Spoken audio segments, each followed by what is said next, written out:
justice for all. The prayer this morning will be offered by the delegate from Prince George's County. Thank you. Thank you, Madam Speaker. This morning I wanted to just recognize the diversity of my religious background and let the body also know that for those of the Hindu faith, they will be celebrating Holi at sundown on Thursday, which is the celebration into spring and of the god Krishna. And I will now do a prayer, a Christian prayer for my other side of the family, and if we all can bow our heads. Let nothing be done through selfish ambition or conceit, but in the lowliness of mind, let each esteem others better than himself. Let each of you look out not only for his own interests, but those interests of others. Philippians chapter 2. I hope today, God, that you help everyone in this chamber cast votes and have debate on the interests of others and not themselves. May we always live in your name. Amen. Amen. Quorum call. Madam Speaker.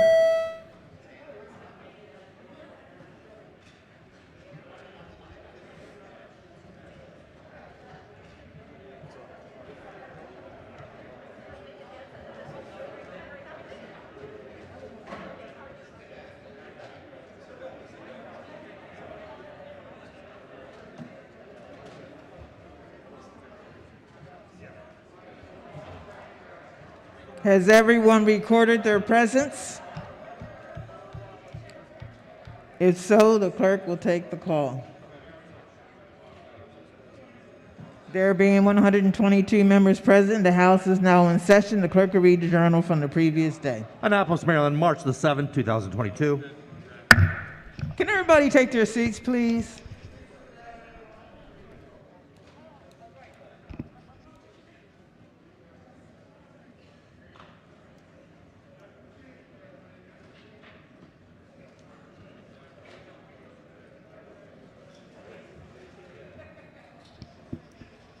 Clerk will read a journal from the previous day. Annapolis, Maryland, March the 7th, 2022. Recognizing the Deputy Majority Leader. Thank you, Madam Speaker. So much be considered the reading of the journal. So ordered. Petitions, memorials, and other papers. Message from the Senate, consent calendar number 23, Senate bill introduced in the House. The clerk will read the first bill and committee assignment. Senate Bill 222, Senator Ferguson, Economic Matters. Recognizing the Majority Leader. Thank you, Madam Speaker. I move that the reading of Senate Bill 222 be considered the reading of all the bills on the calendar. Here are no objections. The bills are read the first time and referred to the appropriate committee. Report of the Committee on Economic Matters, report number 8. Clerk will read the first bill. House Bill 526, Washington Suburban Sanitary Commission, Plumbing and Fuel Gas Services, Licenses and Penalties. Favorable. Question for the House is the adoption of the favorable report. All in favor signify by saying aye. Opposed, no. The ayes have it. The favorable report is adopted. Are there any amendments to the bill or to its title? Hearing none, the bill is ordered printed for third reading. Clerk will read the next bill. House Bill 926, Vehicle Laws, Mechanical Repair Contracts, Insurance Reserves. Favorable. The question for the House is the adoption of the favorable report. All in favor signify by saying aye. Opposed, no. The ayes have it. The favorable report is adopted. Are there any amendments to the bill or to its title? Hearing none, the bill is ordered printed for third reading. Clerk will read the next bill. House Bill 1000, Maryland Earn and Learn Act of 2022, Establishment. Favorable. Question for the House is the adoption of the favorable report. All in favor signify by saying aye. Opposed, no. The ayes have it. The favorable report is adopted. Are there any amendments to the bill or to its title? Hearing none, the bill is ordered printed for third reading. Clerk will read next bill.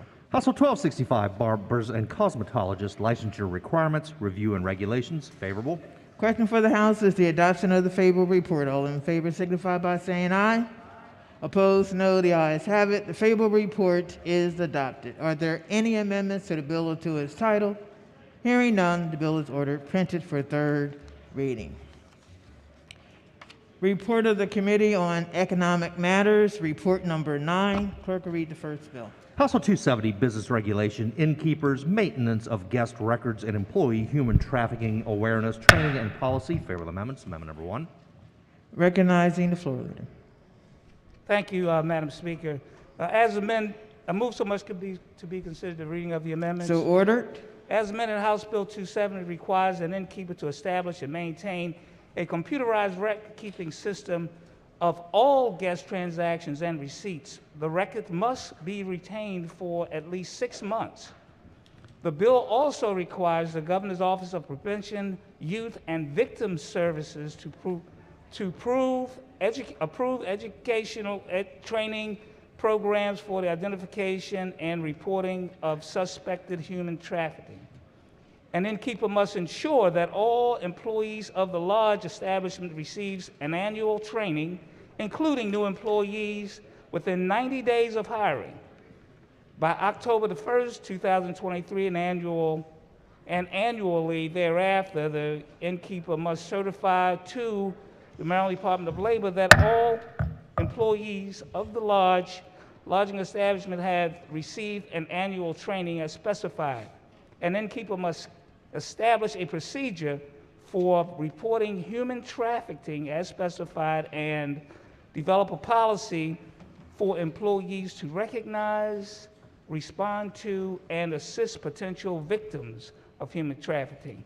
Amendment number 1 alters the time that a new employee must be trained on identifying and reporting human trafficking within 45 days of hiring to within 90 days of hiring, adds 2 groups that employees may report suspected human trafficking to, and strikes reference to innkeepers developing certain human trafficking awareness policies, and instead requires them to implement a human trafficking awareness policy.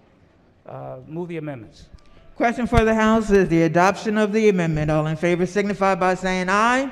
Opposed, no. The ayes have it. The amendment is adopted. The question now is adoption of the favorable report as amended. All in favor signify by saying aye. Opposed, no. The ayes have it. The favorable report is adopted. Recognize the gentleman from St. Mary. Thank you, Madam Speaker. A couple of questions for the floor leader. Floor leader. Hey, Sure. good morning. Good morning, sir. Does this bill capture like Airbnbs? No. Anything that you have to rent on your own, it doesn't capture? No, doesn't capture any of that. This is for locations that have 4 or more rented or available rooms. Okay. So if you had an LLC with only like 3 properties, I guess, or 3 rooms, it wouldn't qualify? It wouldn't qualify. Okay. Thank you, Madam Speaker. Thank you, Mr. Thank you. Floor Leader. Are there any additional amendments to the bill to its title? Hearing none, the bill is ordered printed for third reading. Clerk, read next bill. House Bill 550, alcoholic beverages, manufacturers, licenses, and off-site permits, sunset extension. Favorable amendments. Amendment number 1. Recognizing the floor leader. Thank you, Madam Speaker. Move so much be considered the reading of the amendments. So ordered. As amended, House Bill 550 extends the termination date of Section 3 of Chapters 359, 360 of 2021, which would allow manufacturers to deliver their products directly to customers due to the COVID pandemic from December 31st, 2022 to June 30, 2023. Amendment number 1 is technical. Amendment number 2 removes the existing sunset of changes to the off-site permit system and volume limits under the 2021 Acts. Amendment number 3 authorizes brewers to sell up to a certain amount of beer at permitted events after the manufacturer delivery provision sunset. Move the amendments, Madam Speaker. Question for the House is the adoption of the amendments. All in favor signify by saying aye. Opposed, no. The ayes have it. The amendments have been adopted. Question now is adoption of the favorable report as amended. All in favor signify by saying aye. Opposed, no. The ayes have it. Favorable report is adopted. Are there any additional amendments to the bill to its title? Hearing none, the bill is ordered printed for third reading. Clerk, read next bill. House Bill 818, electricity, community solar energy generation, consolidated billing. Favorable amendments. Amendment number 1. Madam Speaker. Recognizing the floor leader. Yeah, move so much be the reading of the amendment. So ordered. Amendment number 1 delays the effective date to July 1, 2023. Please move the amendment. Question for the House is the adoption of the amendment. All in favor signify by saying aye. Aye. Opposed, no. The ayes have it. The amendments have been adopted. The question now is adoption of the favorable report as amended. All in favor signify by saying aye. Aye. Opposed, no. The ayes have it. The favorable report is adopted. Are there any additional amendments to the bill or to its title? Hearing none, the bill is ordered printed for third reading. Clerk will read the next bill. House Bill 1001, Human Services, Office of Home Energy Programs, Uniform Redetermination Process. Favorable amendments. Amendment number 1.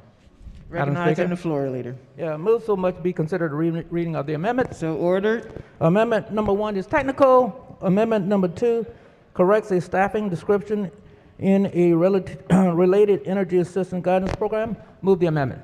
Question for the House is the adoption of the amendment. All in favor signify by saying aye. Opposed, no. The ayes have it. The amendments have been adopted. The question now is adoption of the favorable report as amended. All in favor signify by saying aye. Opposed, no. The ayes have it. The favorable report is adopted. Are there any additional amendments to the bill or to its title? Hearing none, the bill is ordered printed for third reading. Report of the Committee on Environment and Transportation, report number 9. Clerk will read the first.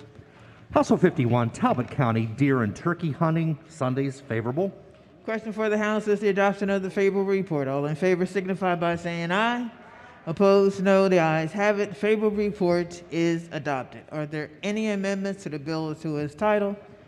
Hearing none, the bill is ordered printed for third reading. Clerk will read the next bill. House Bill 143, Somerset County Natural Resources, Sunday Hunting. Favorable. Question for the House is the adoption of the favorable report. All in favor signify by saying aye. Opposed, no. The ayes have it. The favorable report is adopted. Are there any amendments to the bill or to its title? Hearing none, the bill is ordered printed for third reading. Clerk will read the next bill. House Bill 170, Calvert County Sunday Hunting. Favorable. Question for the House is the adoption of the favorable report. All in favor signify by saying aye. Opposed, no. The ayes have it. The favorable report is adopted. Are there any amendments to the bill or to its title? Hearing none, the bill is ordered printed for third reading. Clerk will read the next bill. House Bill 485, Montgomery County Deer Hunting, Sundays. Favorable. Question for the House is the adoption of the favorable report. All in favor signify by saying aye. Opposed, no. The ayes have it. The favorable report is adopted. Are there any amendments to the bill or to its title? Hearing none, the bill is ordered printed for third reading. Clerk will read the next bill. House Bill 514, Charles County Natural Resources, Sunday Hunting. Favorable.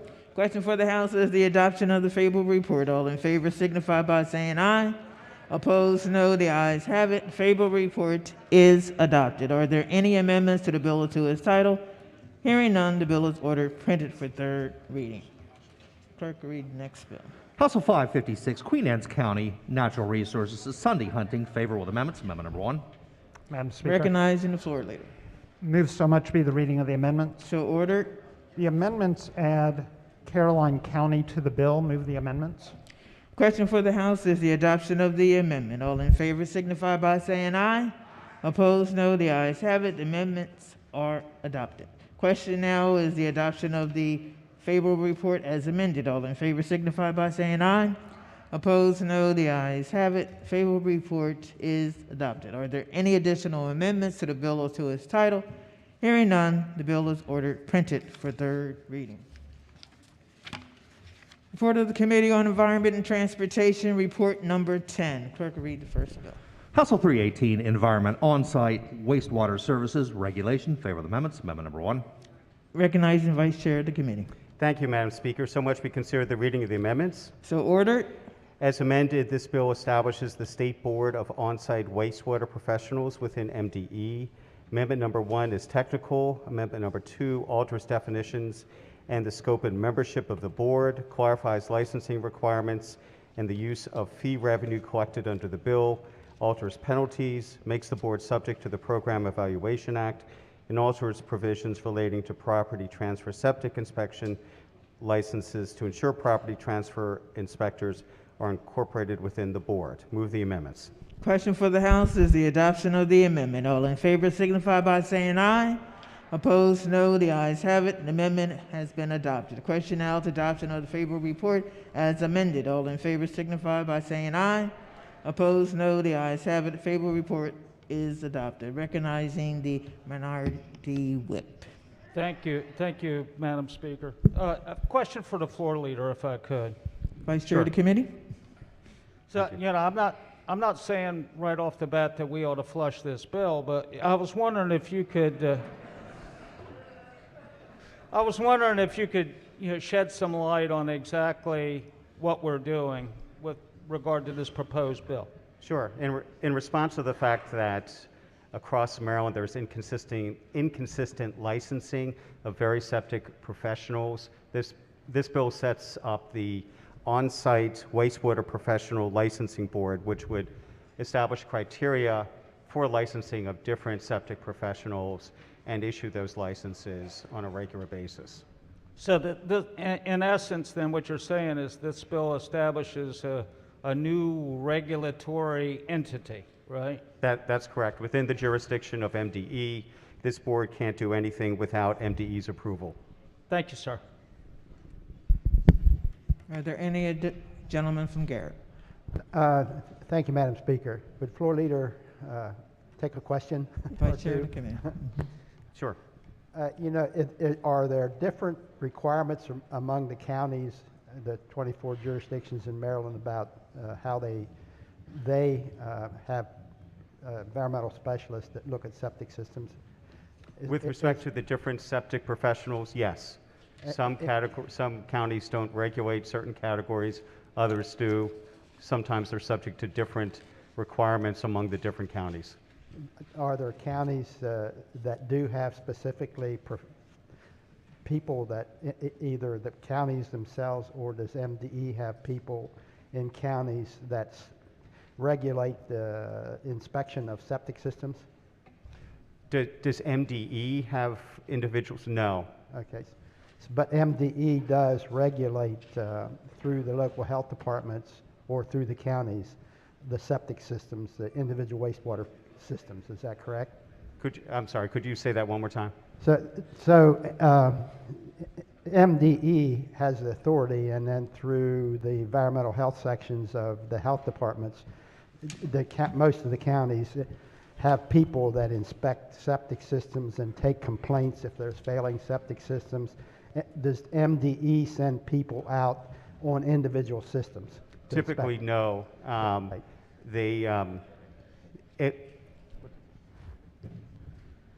They do regulate installation of certain types of septic systems, but otherwise, and do provide some oversight and assistance to the locals. But otherwise, MDE is not currently set up to take complaints about different septic-related issues. So this bill, just to understand, and maybe you can explain it more fully. Can you hear me all right? Yes. Now is the county being required to hire additional inspectors that just look specifically at septic systems, or is MDE going to create an enforcement agency that will go in the whole state and look at these issues? Well, what this bill does, it sets up a licensing process for septic professionals. And so for everyone from an installer to pumper to property transfer inspection was approved actually last year. It sets up a statewide system for common licensing of the septic professionals. And then also, if there's a complaint about the activities of one of these professionals, then MDE could accept that complaint, and as part of that, conceivably, it could send someone out to do an inspection. So who do these licensed professionals, are they self-employed? Are they working for private companies? Are they working for the health department? Are they working for MDE? They're working for either themselves or companies, typically. And so will this bill require, make new requirements on the health department or on homeowners that have individual systems to have to pay a fee or something to pay these professionals to come look at their system? No. What it does, there is a licensing fee which covers simply the cost of the operations of this regulatory board within MDE, but it doesn't require homeowners to pay additional fees. All right. Thank you for taking the question. And Madam Speaker, I'm satisfied with the answers, and so thanks for allowing me to ask the questions. You're quite welcome. Recognizing the gentleman from Eastern Shore. Thank you, Madam Speaker. I've been busy last couple days. Could the floor leader rise for a question? Thank you. So my concern, and it's a local concern, is the time frame between with an application's made and when the work's approved. So let's just take an existing system to start with. Does this bill help facilitate and make faster the process for an approval to get a septic system repaired or replaced? So I'm thinking of an emergency situation where the septic has failed. There's still a process that has to be followed. Does this facilitate that scenario? Does it make it more cumbersome for the contractor to actually get the work done? No, it doesn't make it more cumbersome. Okay, why is that? Because it looks like we're adding another regulatory piece, and rarely does regulation... Well, what we're doing, the regulatory piece applies to the licensing of the septic professionals. Okay. So it wouldn't, but it doesn't require additional processes or steps with respect to installation or any other. So there wouldn't be any further delay. In fact, I mean, you might say that this would perhaps facilitate the installation of systems or repair, because everyone who's associated with that would be licensed.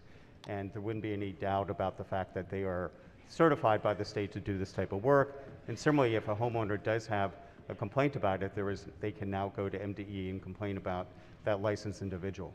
So in other words, okay, so I misunderstand the bill.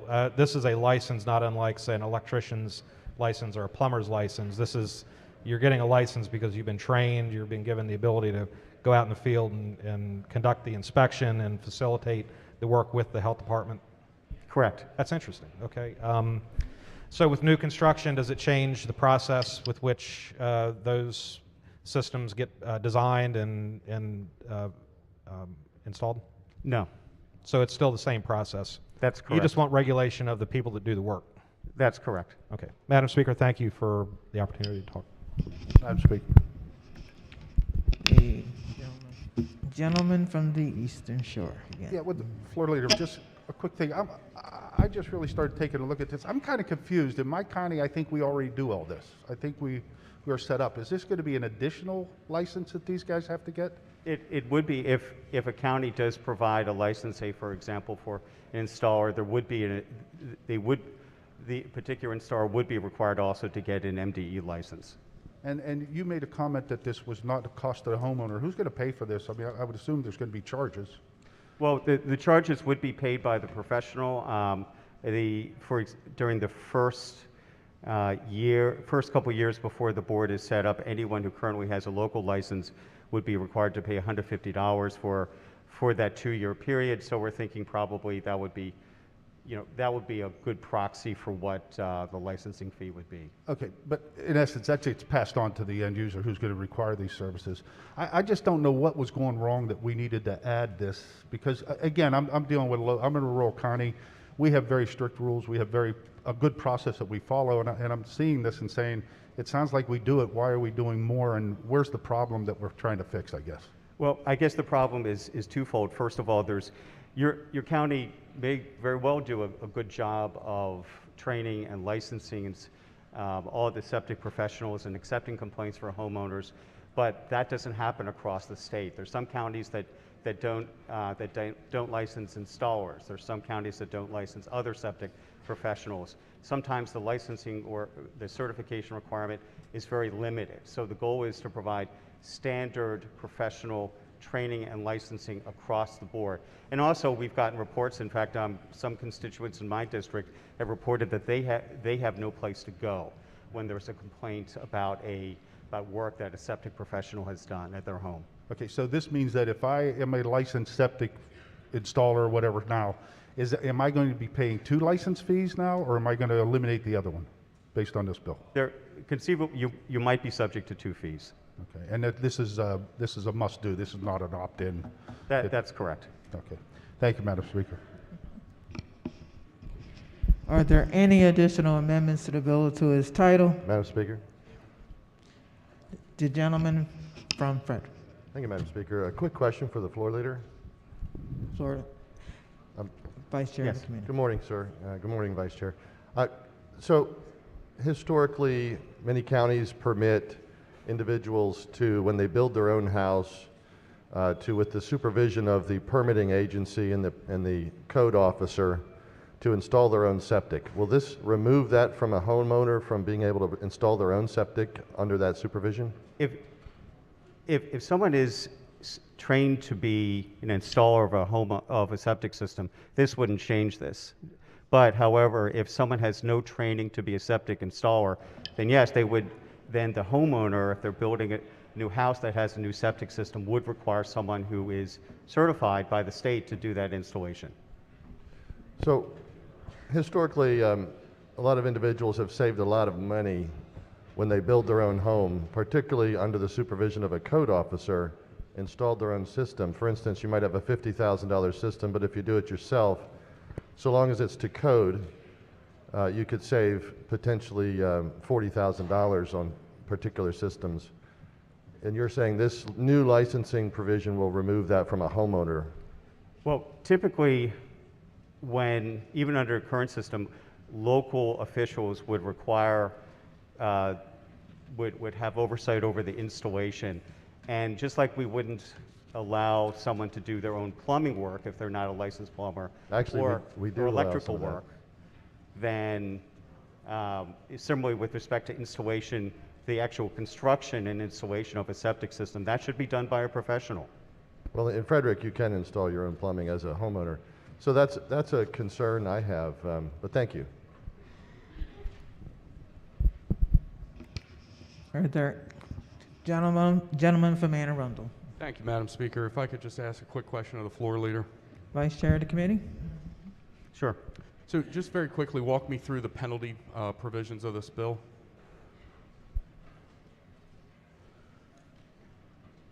Give me 1 second to find Sure. the penalty provision. Absolutely. And the main penalty provision would be to lose one's license if the regulatory board has received complaints about a professional.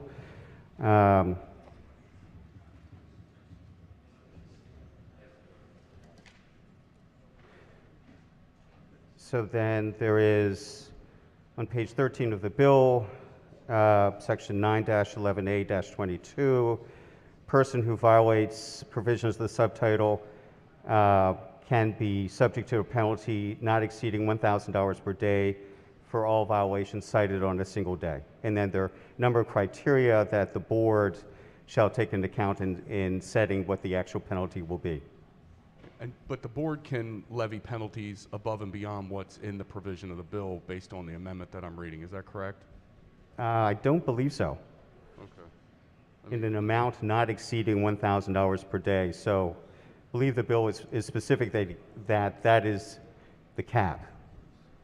Give me 1 second. Give me 1 second.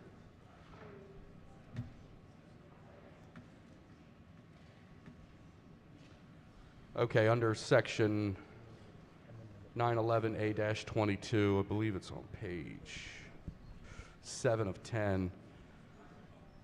It says, instead of or in addition to any other penalties under this title, the board may impose a civil penalty on a person who violates at $1,000 a day. So it looks like they can impose a further civil penalty on top of any other fines that would have been levied. Okay, Delegate, you are correct.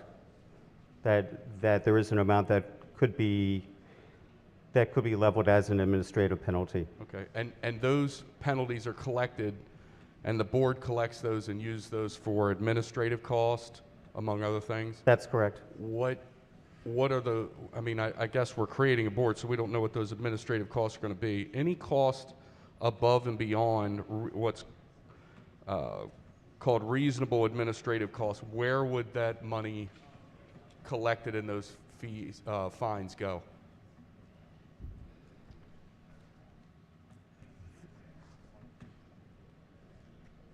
It goes to the fund created under the bill. So presumably, if there's any excess revenue above the costs, that would be rolled over. For a particular year, that would be rolled over into the subsequent year to underwrite costs of the board. Conceivably, I'm just speculating now, but conceivably, if there was a decent surplus, that could affect the licensing rates for that year. Because again, the board is meant just to be self-sustaining in terms of the revenue that it generates versus its costs. Okay, thank you. Just my area of concern is that we're creating a board that would collect those fees to not only fund themselves, but above and beyond themselves potentially. So, but I appreciate you answering my questions. Thank you. Sure. Madam Speaker. Gentleman from Talbot. That's a couple quick questions for the floor leader. Vice Chair. Vice Chair. So does would civil engineers be covered by this? Civil engineers, I mean, not unless they're involved with the installation, operation, and maintenance, pumping, repair, or property transfer inspection of an on-site wastewater system. But they're not excluded. So the regulations come out, and depending on their involvement in a project, I just didn't know if there were. It's unclear, right? Well, I mean, if someone operates as a civil engineer but has a specialty in installation or design. Okay. Yeah, it depends on the service that they're providing. Yeah. So conceivably, again, if part of their work as a civil engineer is septic related, they could be subject to the oversight of the board. Okay, and then we had a question earlier about some counties already license these activities. Do you know which counties do and which counties don't? No, I don't off the top of my head, Delegate. I mean, it's a wide patchwork. It's a varied patchwork because you have so many different septic professionals and so many different regulatory approaches to them among the counties. Okay, and then I see the Maryland Conference of Local Health Directors were unfavorable on the bill. That's correct. And did the committee consider offering an opt-in for the counties, the ones that wanted to join this, or some kind of I don't know, a valve, so you didn't have this redundancy? Short answer is no. I don't believe a specific amendment was considered on that point. And again, that's because the premise of the bill is that just like other professional categories, plumbers, electricians, et cetera, that there is the need for standard statewide oversight of this profession. Would that be a welcomed amendment? No, because because of the fact that the thinking is that there needs to be statewide oversight on a standardized basis. So you would oppose that amendment? I'm sorry? You would oppose that amendment? That's correct. Okay. Because I know there's enormous frustration in counties right now with different actions that the state has taken. I can see this will only add to that in certain counties where there's a redundancy, but I'm not going to ask for a special order. Thank you. Thank you. Are there any additional amendments to the bill or to its title? Hearing none, the bill is ordered printed for third reading. Clerk, read next bill. House Bill 381, Municipalities Charter Amendments. Notice favorable amendments. Amendment number 1. Madam Speaker. Recognizing the floor leader. Thank you very much, Madam Speaker. House Bill 381, as amended, modifies the manner in which a chief executive officer of a municipality may deliver charter amendment notices by authorizing the delivery of a copy of a fair summary of the proposed charter amendment by hand or by mail once to every resident in the municipality if certain standards are met. As amended, there is no opposition to this bill. Amendment number 1 is technical. Amendment number 2 requires the municipality to publish the fair summary of the proposed amendment in a newspaper of general circulation in the municipality at least once if the municipality elects to use the notice provisions in the bill. It clarifies that delivery by way of a newsletter is only authorized if the newsletter is printed, and establishes record-keeping requirements if the notice of a proposed charter amendment is provided under the bill. Move the amendments. The question for the House is the adoption of the amendment. All in favor signify by saying aye. Opposed, no. The ayes have it. The amendments have been adopted. The question now is adoption of the favorable report as amended. All in favor signify by saying aye. Opposed, no. The ayes have it. The favorable report is adopted. Are there any additional amendments to the bill or to its title? Hearing none, the bill is ordered printed for third reading. Clerk, read the next bill. House Bill 434, Motor Vehicle Speed Limits Establishment and Enforcement. Favorable. Question for the House is the adoption of the favorable report. All in favor signify by saying aye. Opposed, no. The ayes have it. The favorable report is adopted. Are there any amendments to the bill or to its title? Hearing none, the bill is ordered printed for third reading. Clerk will read the next bill. House Bill 914, Culver County Procurement Award of Multi-Year Contracts, favorable. The question for the House is the adoption of the favorable report. All in favor signify by saying aye. Opposed, no. The ayes have it. The favorable report is adopted. Are there any amendments to the bill or to its title? Hearing none, the bill is ordered printed for third reading.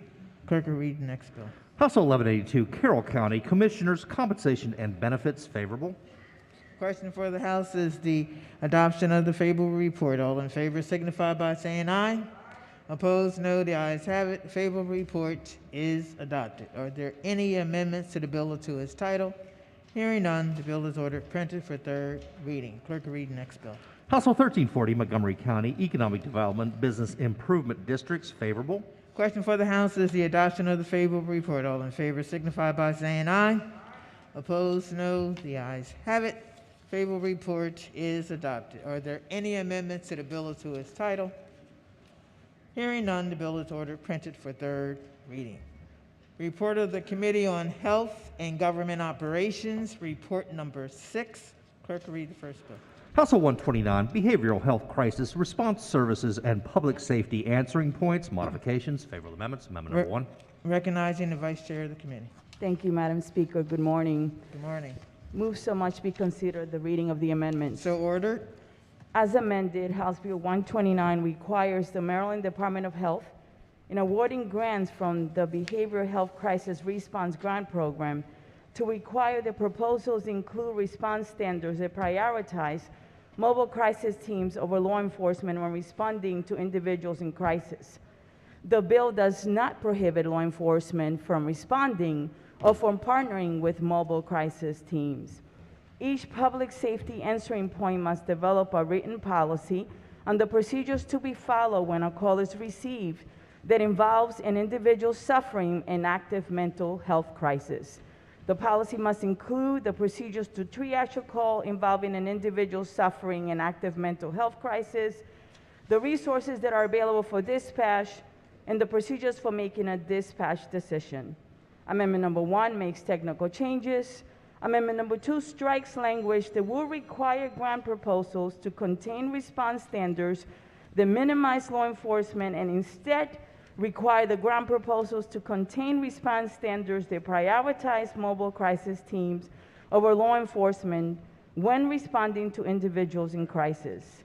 The amendment also requires the public safety answering points policy to include training for applicable staff and the implementation of the procedures. Move the amendments. The question for the House is the adoption of the amendment. All in favor signify by saying aye. Opposed, no. The ayes have it. The amendments have been adopted. The question now is the adoption of the favorable report as amended. All in favor signify by saying aye. Madam Speaker. Opposed, no. The ayes have it. The favorable report is adopted. Recognizing the gentleman from Hartford. Thank you, Madam Speaker. I have a couple questions for the floor leader. Good morning. Good morning. How are you? I'm doing well, thank Believe you. it or not, I'm smiling under this. A couple questions about this. So, can you tell me how it's written out exactly? I know you just explained some of the amendments, but exactly what does the bill do? Does the bill require that 911 dispatchers send somebody other than law enforcement to a domestic dispute or a mental health crisis? The bill does not require that. It basically requires you to minimize or limit the presence of law enforcement and to think about it in a behavioral health context, to work with the mobile crisis teams. The local point will be able to develop their own policies in writing, but I will describe to you to make it clear what the bill does. So the bill has two separate unrelated parts. The first part makes a small change to the Maryland Behavioral Health Grant Program. This program provides grants to local behavioral health authorities to establish mobile crisis teams and other crisis services. And just for backup, in Maryland, with the exception of the following counties, every county, there's 20 out of the 24, they have mobile crisis teams. So the new language in the bill will require grantees to include in their grant application response standards that prioritize mobile crisis response teams over police responses to behavioral health crisis. There's also a small change that preserves the Maryland Behavioral Health Grant Program the ability to fund a variety of crisis response models in various parts of the state, because they're all different. The bill doesn't tell you which way to do it, right? For example, there's actually the following dispatch levels of mobile crisis teams, and it's up to the different counties to decide which one they will follow. So you have level 1, which has law enforcement leads with mobile crisis team, and basically the team must heed police instructions and respond as the scene is deemed safe for entry. Level 2 does the following: the mobile crisis team lead with law enforcement in the background or following behind but on the scene. Level 3, mobile crisis team lifeline, where law enforcement stand by and they're on the phone. Level 4, more mobile crisis teams are along with no law enforcement. And level 5, secure location, for example, they're at a hospital and they're not needed. So this bill does not tell the local government how to do it. It basically asks them to develop and have a written plan. But what the bill does is that it says that in cases where there is a mental health crisis, that we should minimize the presence of law enforcement, because the presence of law enforcement tends to escalate and make things worse. There's nothing in the bill that says that law enforcement cannot be present. Sure. So I just have a couple questions. So I guess my next question is, who evaluates these plans and then determines if a grant can be awarded based upon that plan? So if you look at the fiscal note and you go to page 4 of the fiscal note, it says the following: the Maryland 911 Board advises that the procedures for making a dispatch decision and who will respond to a request for service are part of the existing emergency dispatch protocol system. So they have that in place already by the 911 Trust Fund. However, this is the difference in the bill. Each local public safety answering point will be responsible for developing a policy on the procedures to triage a call involving an individual in active mental health crisis. And each point of a public safety answering point can likely accomplish this with existing resources. And I want to actually let you know that a lot of these policies are already in place. And what the bill does is that it's codifying these policies. And what the bill says is that if you're going to make a petition, if you're going to put in for a grant to get state money, we must be aware of those policies. Sure. And so some of my concerns with the bill are around, obviously, the most dangerous calls for law enforcement are responding to domestic disputes and mental health crises, right? And even the best trained 911 dispatchers sometimes don't get a full picture. Obviously, if the person's reporting it is the person in the middle of the domestic or having the mental health crisis, they're not going to supply the 911 dispatcher with a clear picture.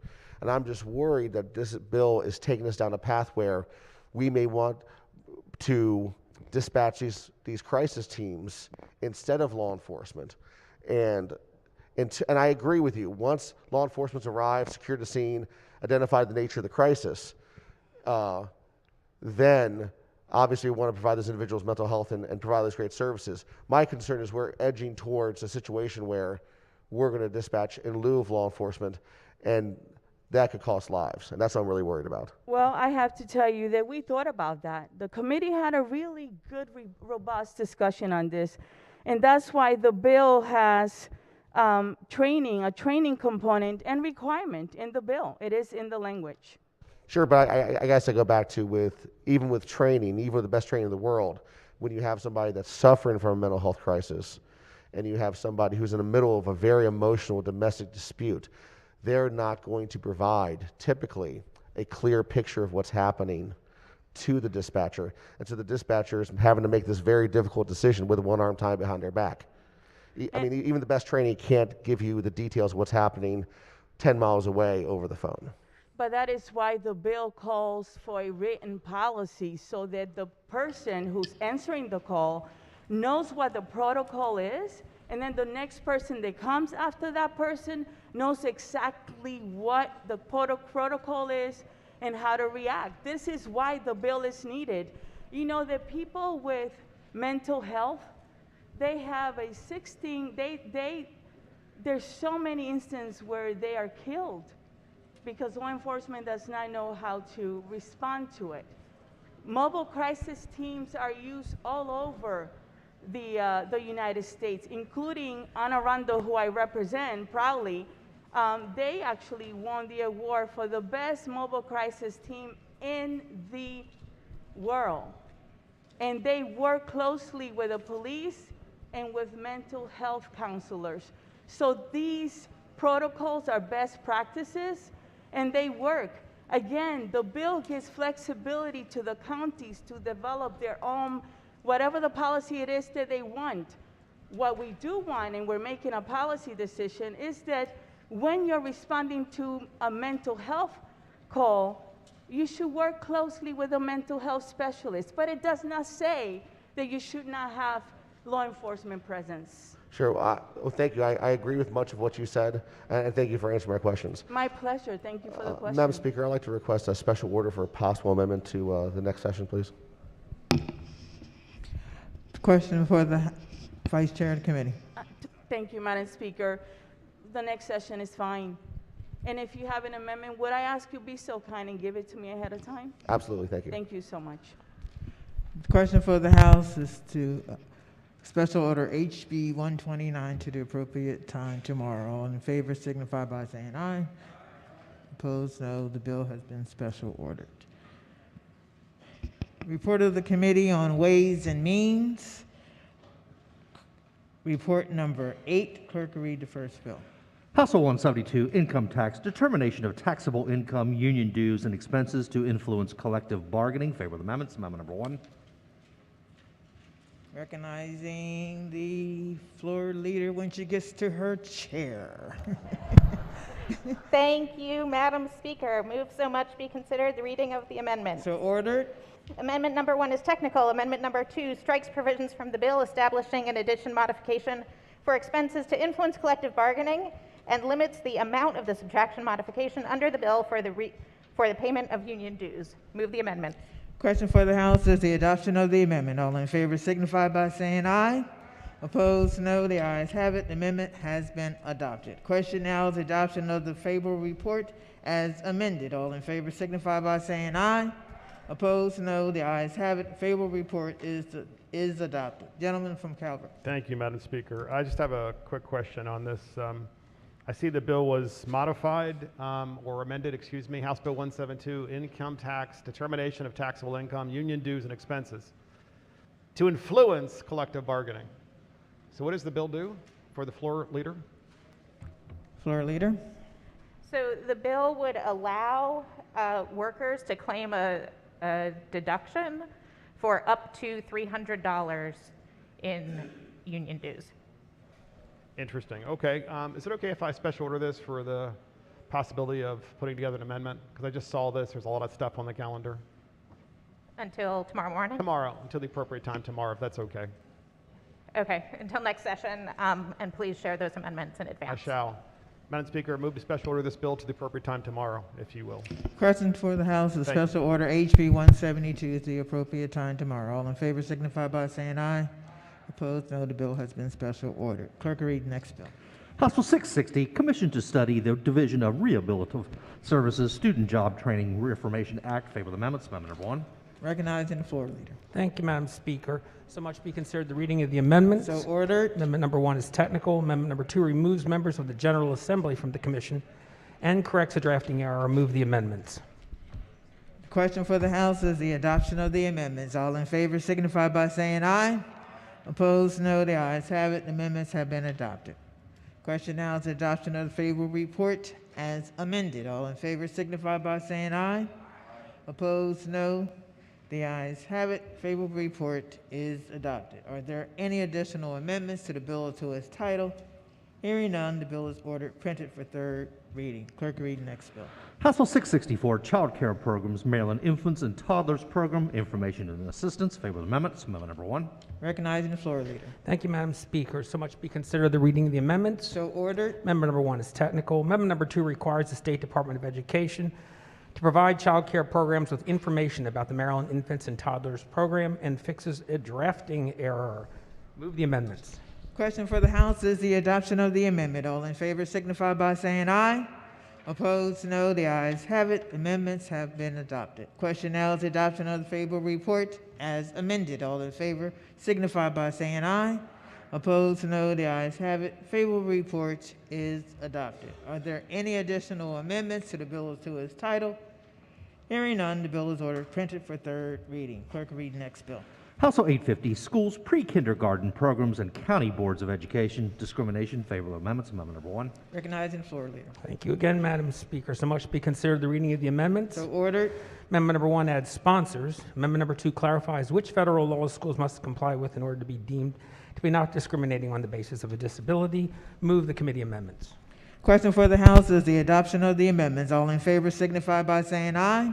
Opposed, no. The ayes have it. Amendments are adopted. Question now is adoption of the favorable report as amended. All in favor signify by saying aye. Opposed, no. The ayes have it. Favorable report is adopted. Recognizing the gentlelady from Baltimore County. Thank you, Madam Speaker. Would you mind if I special ordered this till tomorrow? I have a couple questions about it, and I really need to read it more closely. No objection, Madam Speaker. Thank you. Question for the House is the special order HB 850 until the appropriate time tomorrow. All in favor signify by saying aye. Opposed, no. The ayes have it. The bill has been special ordered until tomorrow. Clerk, read the next bill. House Bill 1486, Motor Fuel Taxes, Tax-Free Period. Favorable amendments. Amendment number 1. Madam Speaker. Recognizing the floor leader. Thank you, Madam Speaker. Move so much be considered the reading of the amendments. So ordered. The amendments authorize a motor fuel retailer to apply to the comptroller for a refund of tax paid on motor fuel held for sale on its premises on the day the bill takes effect, requires a motor fuel retailer to pay tax on motor fuel held for sale on its premises on the day that the tax-free period ends, and authorize the comptroller to suspend the business license or sales and use tax license of a motor fuel retailer that does not accurately report the gallons of fuel it holds for sale or pay the tax it owes at the end of the tax-free period. Move the amendments. Question for the House is the adoption of the amendment. All in favor signify by saying aye. Opposed, no. The ayes have it. The amendment has been adopted. Question now is adoption of the favorable report as amended. All in favor signify by saying aye. Opposed, no. The ayes have it. Favorable report is adopted. Are there any additional amendments to the bill or to its title? Hearing none, the bill is ordered printed for third reading. Special order calendar number 31. Clerk, read the bill. House Bill 323, Real Property, Limitations on Summoning Law Enforcement or Emergency Services, Prohibition. Favorable report is amended, adopted. Recognizing the maker of the Thank you, Madam Speaker. motion. I have no questions and no amendment to offer. Thank you.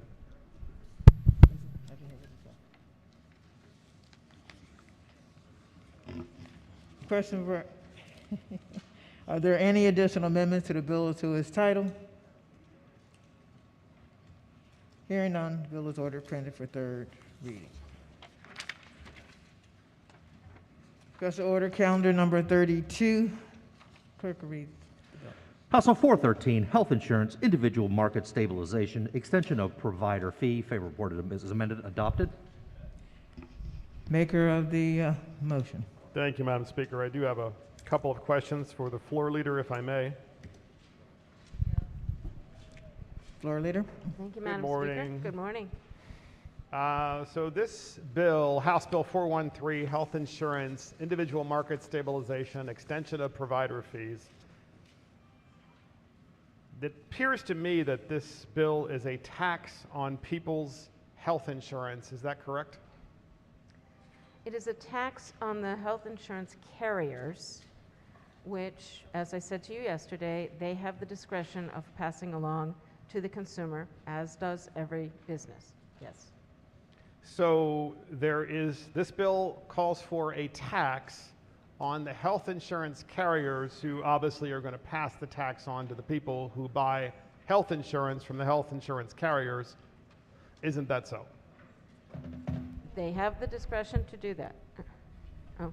And how much is the tax? In a Chair way, of the committee. Thank you, Madam Speaker. In a way, to clarify this with the information that makes the administration bill more clear, this fee may be passed on to the consumer. But remember, insurance is dense. There is a lot of complication. These policies can only be allowed, the carriers can only be allowed to have so much money that they keep above what they pay out, or what is called the loss ratio for the insurance. So if it turns out that they can't keep the money as profit anyway, that they would rebate it back to the person who is not necessarily the policy holder, but the contract holder with them, then it might not be returned. So some of it, it would be returned. So if it's over the amount that they can keep as profit, they can't keep it, which means they would likely use it from that pot of money and not charge the consumer that extra fee. You have to remember that though you see the front end of this, you don't see all of the pieces at the back end. With that, I'll turn it back over to the floor leader, and I apologize, but I'm tired of hearing this try to be a bill that it's not intended to be. This bill is intended to continue to help people be able to afford insurance.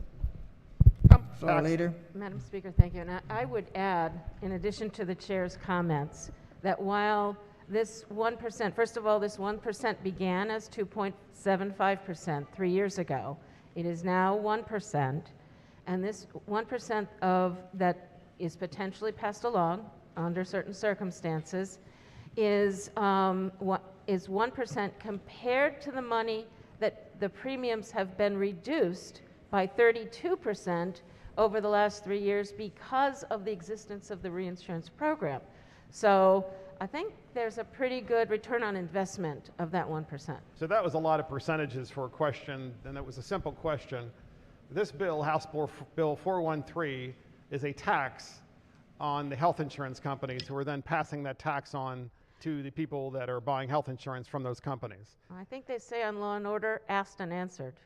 Okay. So I think that's a yes. So the next question is, how much money has been collected so far, approximately, with the tax on the citizens who are buying health insurance and the health insurance companies? Okay, so in 2019, when this tax began, this premium tax began, it was 326 million. And what was needed for reinsurance that year was 353 million. So that money went back to the care of individuals. In 2020, it was 118 million because we went down to 1%. And in 2021, it was 124 million. And that is what the state contributes in order to collect the federal pass-through funds. And it's the federal pass-through funds which have really allowed this fund to grow to the point that we've needed over the last 3 years and project to need in the future. And how many companies are in the individual market? There are 3 companies in the individual market. There are 3. I thought there were only 2. Blue Cross and United Kaiser. joined us in 2020. Okay. And how much market share does Blue Cross Blue Shield have? I can't give you that percent, but it is the largest percent. So they've got they're like 90% of the market. So this tax actually is, it could actually push the other smaller companies out of the market. potentially? Actually, what it did, the effect of having the reinsurance program brought United into the market. So it had the inverse effect. And I just want to just clarify one last thing, and that is prior to Obamacare, we had 7 companies in the individual market. That's my understanding, yes. Okay. And now we have, you said 3, but looks like 2. Thank you. I appreciate you answering my Thank questions. you. Madam Speaker, I do have an amendment at the desk. It's amendment number 703-523/1. Amendment number 1. Move so much be considered the reading of the amendment, Madam Speaker. So ordered. Ladies and gentlemen, this is a very simple amendment. All it does is say that we want to and should be studying the effectiveness of this program, including whether patients in the program are getting healthier. And we should do that before we impose a tax on people's health care insurance. Makes perfect sense,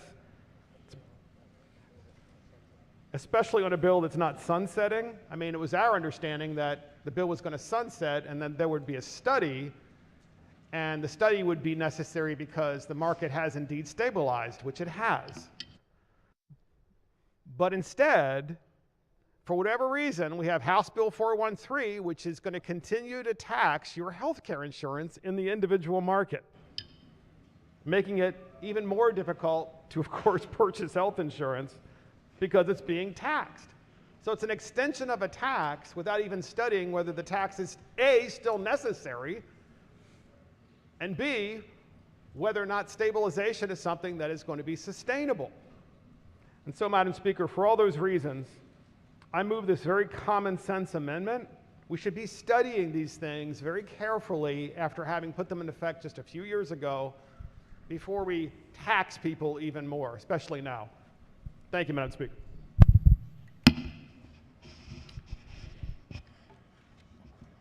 Madam Speaker. Yes. Floor lady, I'm sorry. Thank you, Madam Speaker. Thank you, sir. I wish I could see the amendment. I can't. It's not on the floor system, but I think I know the content in general. First of all, there is a sunset on this bill. It is a 5-year waiver, so it goes to 2028. There is nothing in this bill that precludes us from studying the information around outcomes, and in fact, there was a great deal of discussion in my subcommittee about doing that. And I would point the body to the fact that there is a study in the bill. On page 3 of 3 of the bill, section 2, there's a study that says in the report of the MIA, they'll consider whether the level of funding is appropriate, consider whether the assessment established under the insurance article is appropriately apportioned among the carriers, should be broadened, should be supplemented with general funds, consider what market reforms are necessary, continuation of the program, providing state-provided premium subsidies, expanding eligibility, evaluate the design of the program, whether the program parameters established in the insurance articles are appropriate, including the Young Adult Subsidies Program, the Easy Enrollment Health Insurance Program, special other enrollment periods, premium subsidies available under the American Rescue Act, etc. There is already a study. I would ask the body to resist the amendment. Madam Speaker. The maker of the amendment. Thank you, Madam Speaker. I just want to make a very important clarification, and that is that there was the understanding that there would be a study during the period of time when the tax first went into place in 2019. And so what the committee decided to do with this particular bill, House Bill 413, is to instead study it after they tax it. You know, we got to tax it before we study it. And that's what this bill does. It's absurd. It's an absurd insult to the citizens of the state who are tired of rising prices across the board, and this does one more thing. It increases taxes yet again on the citizens of the state. And so for all those reasons, Madam Speaker, I move the amendment. Thank you. Chair of the committee. Thank you, Madam Speaker. It is unfortunate that the study was not done, and the gentleman is accurate that there should have been a study done, and we won't argue that he's wrong. That said, we believe the study will be done this time, and I'm very confident that going forward, the Health and Government Operations Committee will make sure that they see that study, because we do need the study, you're correct, but we have the study in the bill. And for that reason, I will support the governor's bill, and I would like to have you all oppose this amendment. Thank you. The question before the House is the adoption of the administration's amendment. All in favor signify by saying aye. Opposed? Roll call, Madam Speaker. Roll call. Madam Speaker.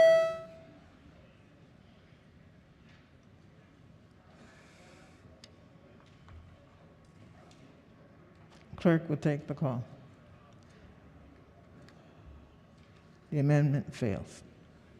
Are there any additional amendments to the bill to its title? Hearing none, the bill is ordered printed for third reading. Special order calendar number 33. Clerk will read the bill. House Bill 438, Washington Metropolitan Area Transit Authority Funding Formulas Alteration, Washington Metro Area Transit Authority Dedicated Funding Amendment Act of 2022. Favor report is amended and adopted. Recognizing the maker of the motion, the gentlelady from Baltimore County. Thank you, Madam Speaker. I decided not to pull an amendment for this bill, but I do have a couple questions that I hope that the floor leader might be able to address. Floor leader.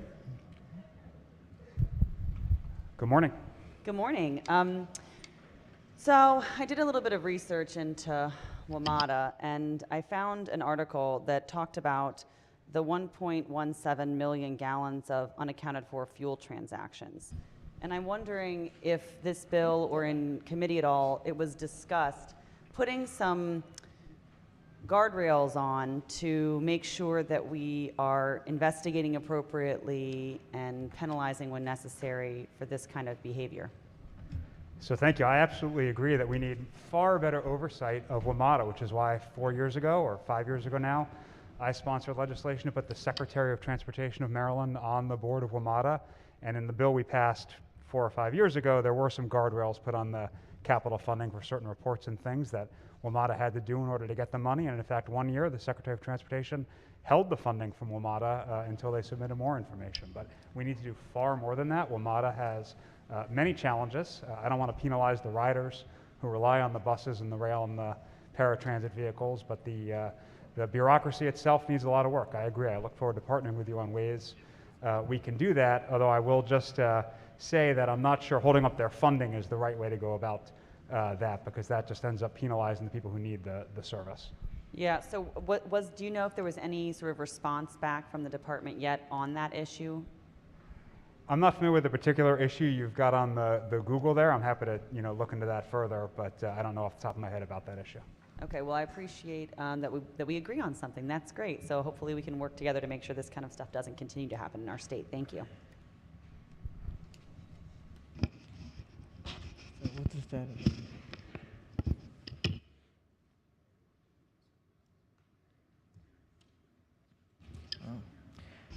Are there any additional amendments to the bill to its title? Hearing none, the bill is ordered printed for third reading. Special order calendar number 34. Clerk will read the bill. House Bill 511, University of Maryland Institute for Public Leadership Establishment. Favor report is amended, adopted. Recognizing the maker of the motion. Thank you, Madam Speaker. So this is a new department that major we're going to have at the University of Maryland, College Park. It's our flagship institution, as you know. And, I read the information, the testimony for it, and they're bragging about how this will be a landmark. It'll be, talking about public service, encouraging students, be they young, middle-aged, or older, to get involved in public service. And with that, I noticed that there really isn't any guarantee that we would have bipartisanship representation. So with that, Madam Speaker, I have an amendment at the desk. It is Amendment 913225/1. Amendment number 1. Move so much be considered the reading of the amendment. So ordered. Thank you, Madam Speaker. This is a very simple amendment, And it just says the governor shall appoint one individual from each of the two major political parties in the state to serve as co-chairs of the institute. And I think this could bring real notoriety and bipartisanship to the program and ensure that we're really delivering the best education that we possibly can for the students of the state of Maryland. So with that, I move the amendment. Recognizing the floor Thank you, Madam leader. Speaker. I'm going to ask the body to reject this amendment. I want to remind you what this amendment's doing. It's taking the chairs of the major political parties, whatever that may mean. I guess we can assume it's the Democrat and Republican, but maybe different year over year, so we'd have to change the head of this institution in, say, a Ross Perot year, for example. Takes the major parties and puts them as a head of an institution at one of our public higher ed institutions. Our public higher ed institutions hiring process is thoroughly independent. It is intentional. We do not have any standing over their process. Even the governor doesn't do hiring at our higher ed institutions. A lot of people would assume our chancellor is kind of cabinet level and hired by the governor. He or she is not. Even the chancellor is not subject to these political whims. I think actually, rather than taking partisanship out of this, you're actually interjecting partisanship into it. So I would ask that you reject the amendment. Thank you. Maker of the motion. Thank you, Madam Speaker. I will remind you that the board is appointed by the governor currently, so there already is some amount of politicization, and I just don't understand why this bill is even here if it's not political. We do most of the things at the University of Maryland without a bill. So you've brought it here, which inherently makes it political. So I would ask that you vote in favor of this bill, or this amendment. On the bill, all in favor signify by saying aye. On the amendment. Opposed? Roll call. Roll call. Madam Speaker.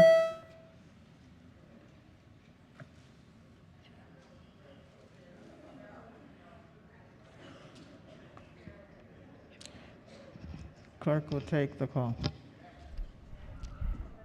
Amendment fails. Are there any additional amendments to the bill or to its title? Recognizing the gentlelady from Baltimore County. Thank you, Madam Speaker. And I had a feeling that, partisanship would reign on that last amendment, so I'm hoping this is more favorable. I have an amendment at the desk, Madam Speaker. It is 543625/1. Amendment number 1.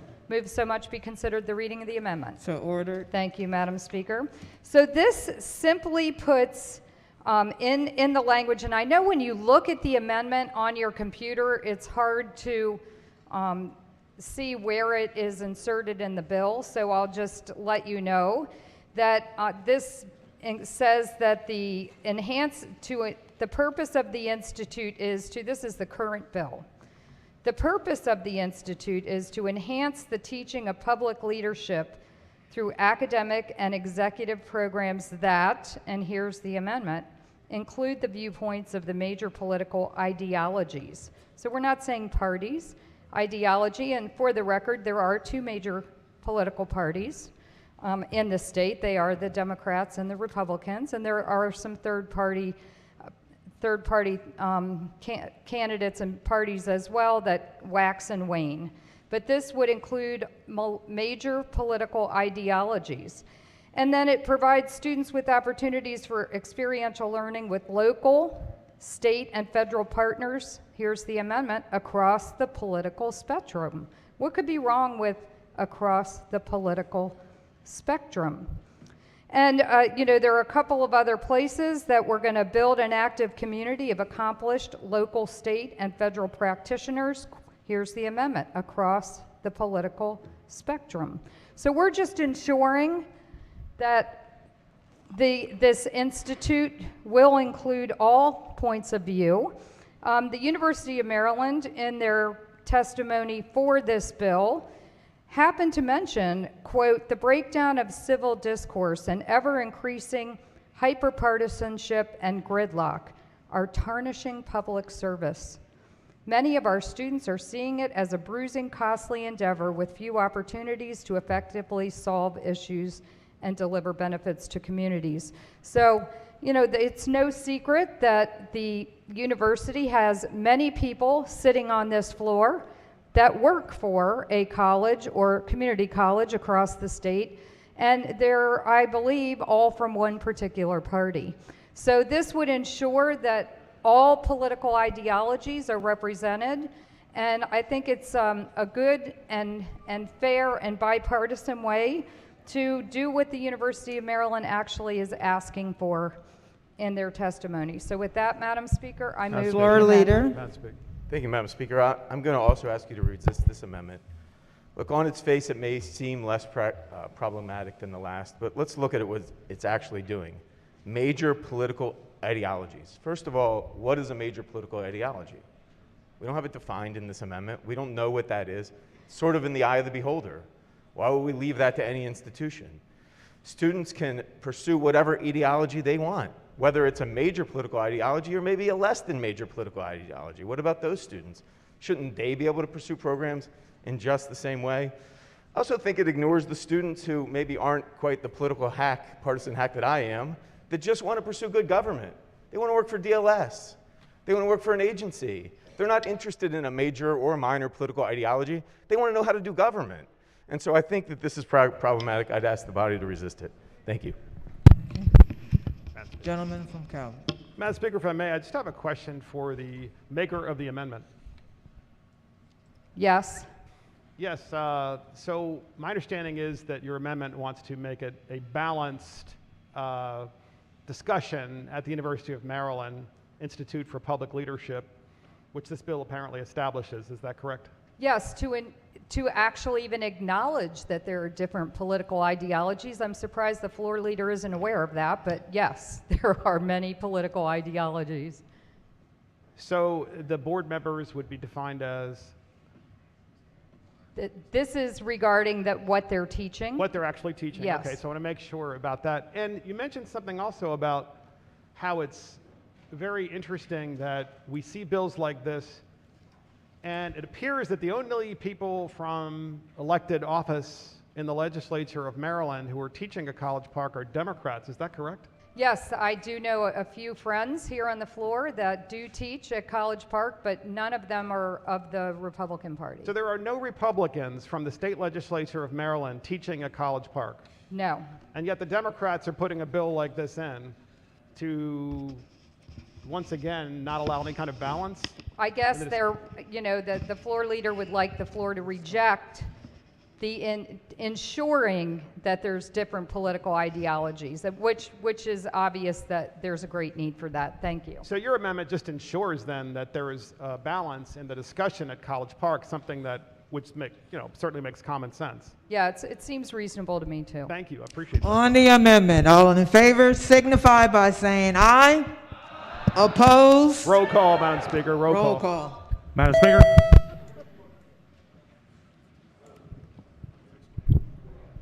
Madam Speaker, To explain your vote, gentleman from Prince George's. to explain my vote, I more than welcome my colleagues to come to the School of Policy at the University of Maryland, of which I am a graduate. You will find there many faculty of different political ideologies. They don't teach from that perspective. They teach from a perspective of trying to train the next generation of public leaders. Some I'd like to just point out for you very briefly is Professor Doug Besheroff, who teaches social policy and worked in the George Bush administration. That's Daddy Bush. Another I want to flag for you is Professor Philip Swagel.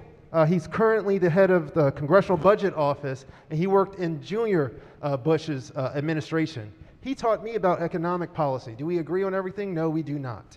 But in our academic institutions, we do not politicize them. Thank you very much. Clerk will take the call. The amendment fails. Are there any additional amendments to the bill to its title? Hearing none, the bill is ordered printed for third reading. Madam Speaker, Gentleman from Baltimore County. if I could, I'd like to have a vote change on HB 511, Amendment 913225-01, from green to red. Special order calendar number 35. Clerk will read the bill. House Bill 753, Primary and Secondary Schools Bus Driver Wages Study. Favorable report is amended, adopted. Madam Speaker. Maker of the motion. Thank you, Madam Speaker. I have an amendment at the desk, two of them actually. The first one is amendment number 0753-8230-28-1. Amendment number 1. Moves much to be considered the reading of the amendment. So ordered. Thank you, Madam Speaker. This is a very simple amendment, a common sense amendment that I think we should all be able to agree with. All it does is require that along with the study on wages and the salary issue is that student behavior on buses and bus safety are studied as a potential impact on driver vacancy rates. So yesterday I spoke about a woman named Alicia Matthews in Baltimore County who had changed careers in order to become a school bus driver. And how she ended up quitting was because of the dangers of unsafe student behavior on her school bus. Even with the multiple incident reports she filed, along with asking for help from administrations, all the way up to the Baltimore County Board of Education, her concerns fell on deaf ears. While doing some research to see if this was a situation limited to Baltimore County, I found out that it is not, in fact, an isolated issue. In November of last year, a group of bus drivers in Cecil County came together to argue that student behavior on buses is a safety hazard. The concerns of these bus drivers closely mirror the complaints from Ms. Matthews. The rules are not followed consistently throughout the county schools, and that reports of bad behavior are not followed up in a timely manner. One Cecil County bus driver, Mr. Clay Freeze, said that there have been multiple fights on his bus this year with students getting off with too small of a punishment. He reported another student, while suspended from school due to fighting, threw firecrackers at the bus. It was reported that the student received no additional disciplinary action beyond their original suspension. Mr. Freeze says that the two main contributors to school bus driver shortages are difficulty getting a CDL and student conduct on buses. Another Cecil County bus driver, Ms. Kathy Vermagno, removed a student from her bus after he threw a bottle of water at another student.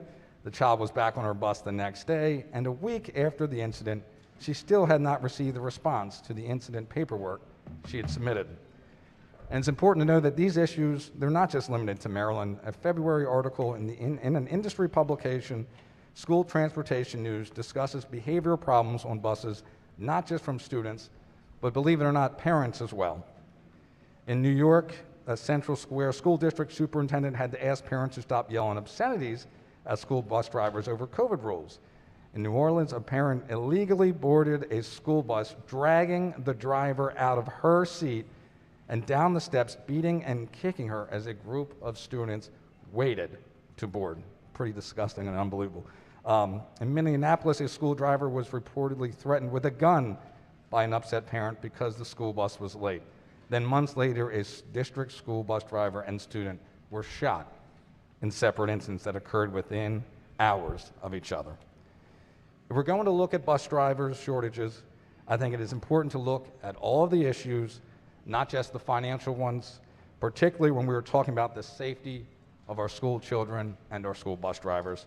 Again, this amendment is very simple. That's all it does, along with salary issues.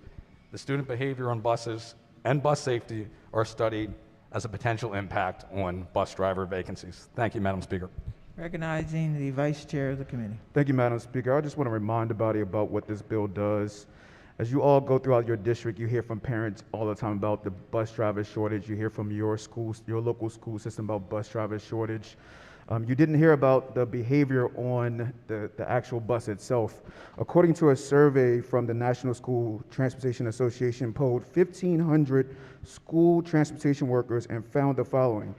51% of the respondents, bus drivers, categorized the nationwide driver shortage as severe or desperate.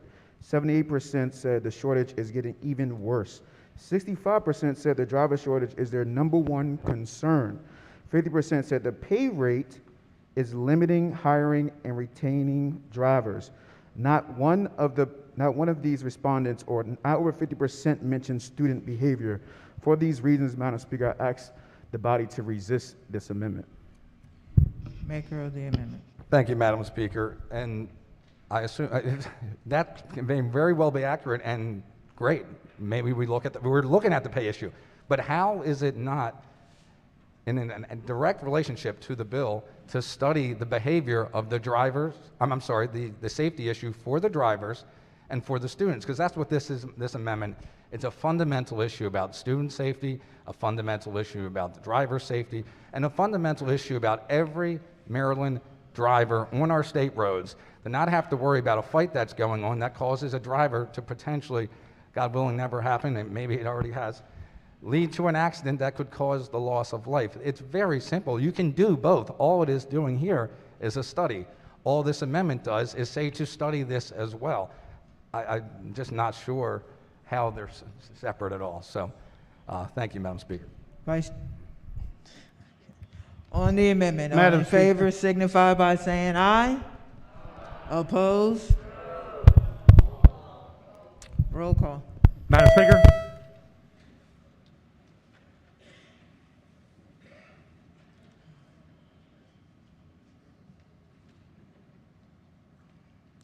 Clerk will take the call.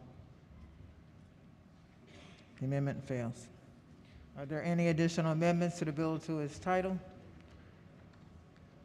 Is the gentleman standing up? Yes, Madam for- Speaker, I'm sorry. Yes, gentleman from Baltimore County. Thank you, Madam Speaker. Hopefully this one is a little more bipartisan in fashion. I thought that one might get some more bipartisan support, but this is Amendment HB 0753 423523-1. Amendment number 1. This was just brought to my attention. So this much amendment. be considered? Sorry about that. So much be considered the reading of the amendment, Madam Speaker. So ordered. So this was brought to my attention yesterday by the department after I offered to make my initial amendment. All it does is strike the Department of Transportation and substitutes the Governor's Workforce Development Board. It basically, the reason for this is very simple. They said that, well, MDOT has nothing to do with bus driver wages, and it would be inappropriate and ineffective for them to lead the study. They said the Governor's Office of Workforce Development in consultation with MSDE would make the most sense. So with that, I push the amendment. Thank you, Madam Speaker. Vice Chair of the committee. Thank you, Madam Speaker. I will ask the body to resist this amendment. If you look at the fiscal note, Delegate, you'll see that the Maryland Department of Labor, which houses the Governor's Workforce Development Board, in the fiscal note, it says, the Maryland Department of Labor advises that the Governor Workforce Development Board does not have sufficient staff to conduct the study, and that the study required by the bill is generally outside of their scope and expertise. So therefore, also according to DLS, the Department of Transportation is the state entity primarily responsible for regulating school buses and things related to school buses. This does not just extend to setting standards for school vehicles themselves, but for the drivers as well, including the issuances of licenses, which is the process that controls the number of drivers allowed in the state. And for those reasons, Madam Speaker, I ask the body to resist this amendment. On the amendment, all in favor signify by saying aye. Opposed? Roll call, Madam Speaker. Roll call. Madam Speaker?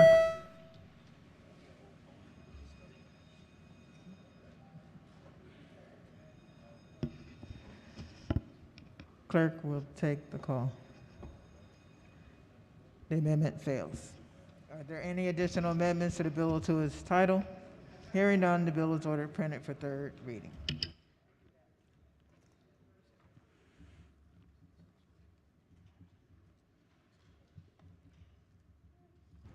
For a couple of times I've heard some sort of radio or some kind of device that is not appropriate for the floor. Please turn it off. And you realize that we are being live streamed because your conduct is being viewed by your constituents. Special order calendar number 36. Clerk will read the bill. House Bill 772, Maryland Energy Administration, Energy and Water Efficiency Standards Alterations. Favorable report is amended and adopted. Recognizing maker of the motion. Thank you, Madam Speaker. I have an amendment at the desk, 383423-1. Amendment number 1. So much be considered the reading of the amendment. So ordered. Thank you, Madam Speaker. In the bill, there's reference to commercial steam cookers. If you'll remember yesterday, I was asking a few questions of the floor leader on this, and ever since 2018, and probably longer than that, Dorchester County has had significant difficulties, specifically with crab packing, and what it relates to is H-2B visas. But more than that, being a restaurant tour, certainly being in the seafood industry has been very difficult. COVID has exacerbated a lot of the concerns for the restaurants, and while I'm not interested in removing every element of this bill's application, the one that caused me to rise yesterday was related to commercial steam cookers.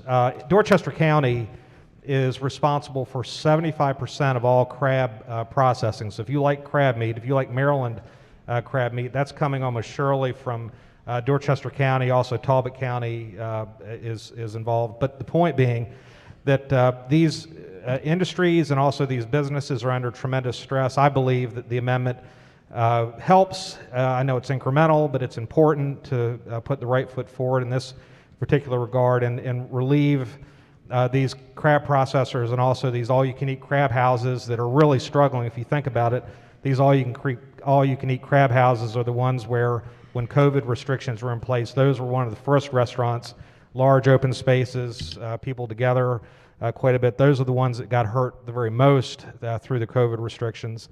So the bill and the amendment removes commercial steam cookers, and I would ask the committee to consider that as friendly.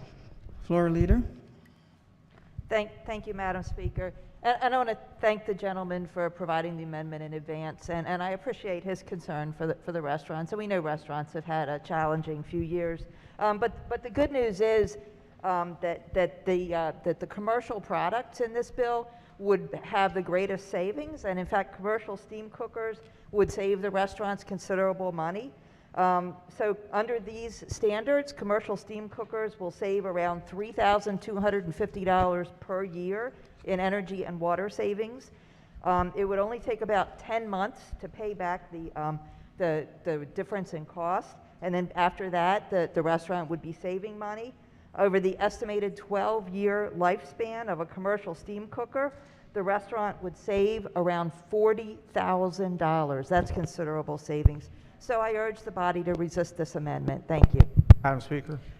Gentleman from Anne Arundel. Thank you, Madam Speaker. I stand in support of this amendment, and it reminds me of the world-renowned, critically acclaimed masterpiece from the silver screen of Wedding Crashers. Crab cakes and football. That's what we do in Maryland. From Flip. And I bring that up for a serious reason, though. It is one of the things that defines us as Marylanders. You meet somebody in another state, they ask about our crabs. People come here for the first time, they want to go to a crab restaurant, they want to try a steamed crab.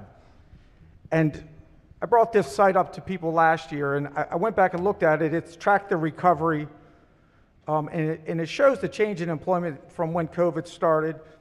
The good news is our high-income earners increased 8%. Our middle-income earners stayed about flat.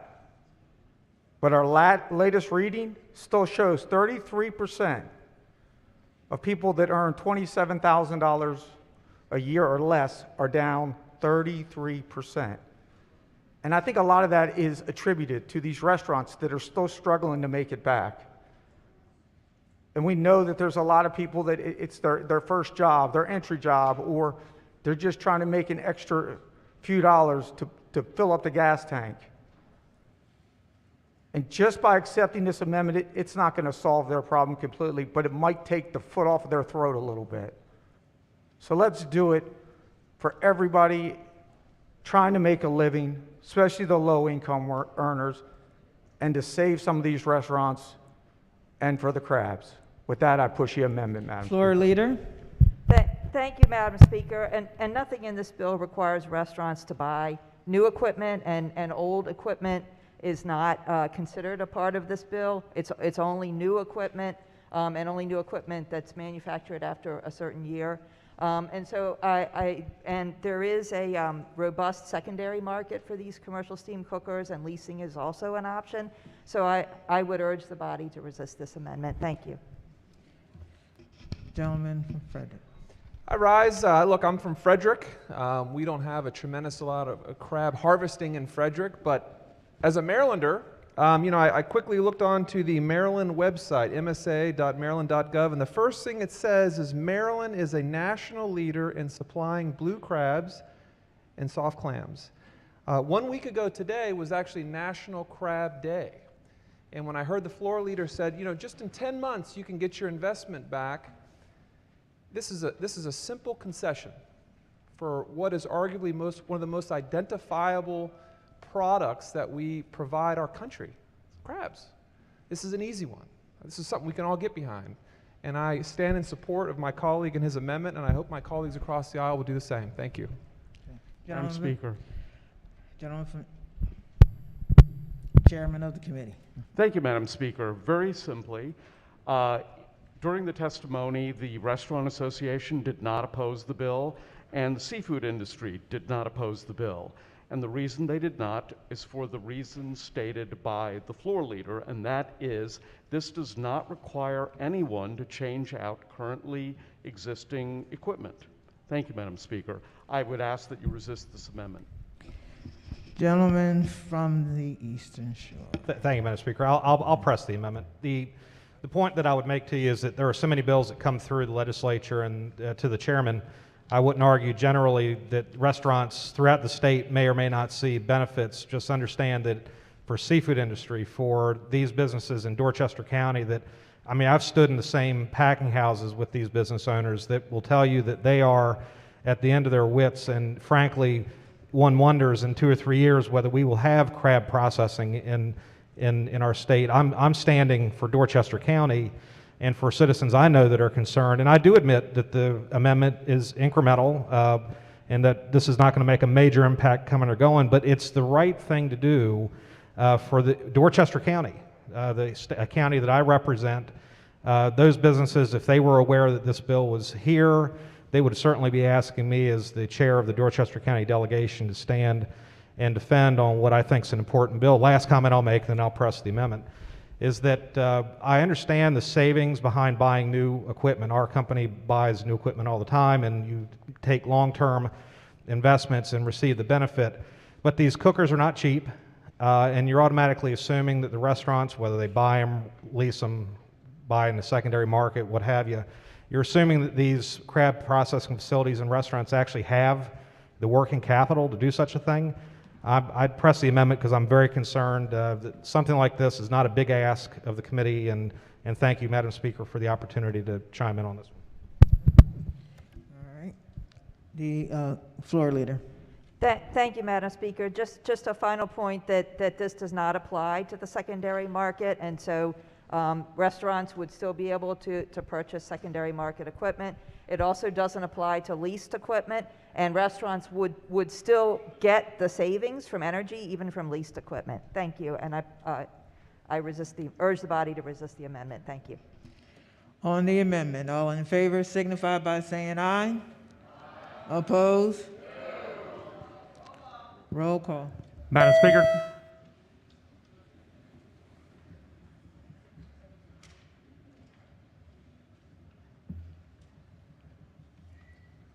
Clerk will take the call. The amendment fails.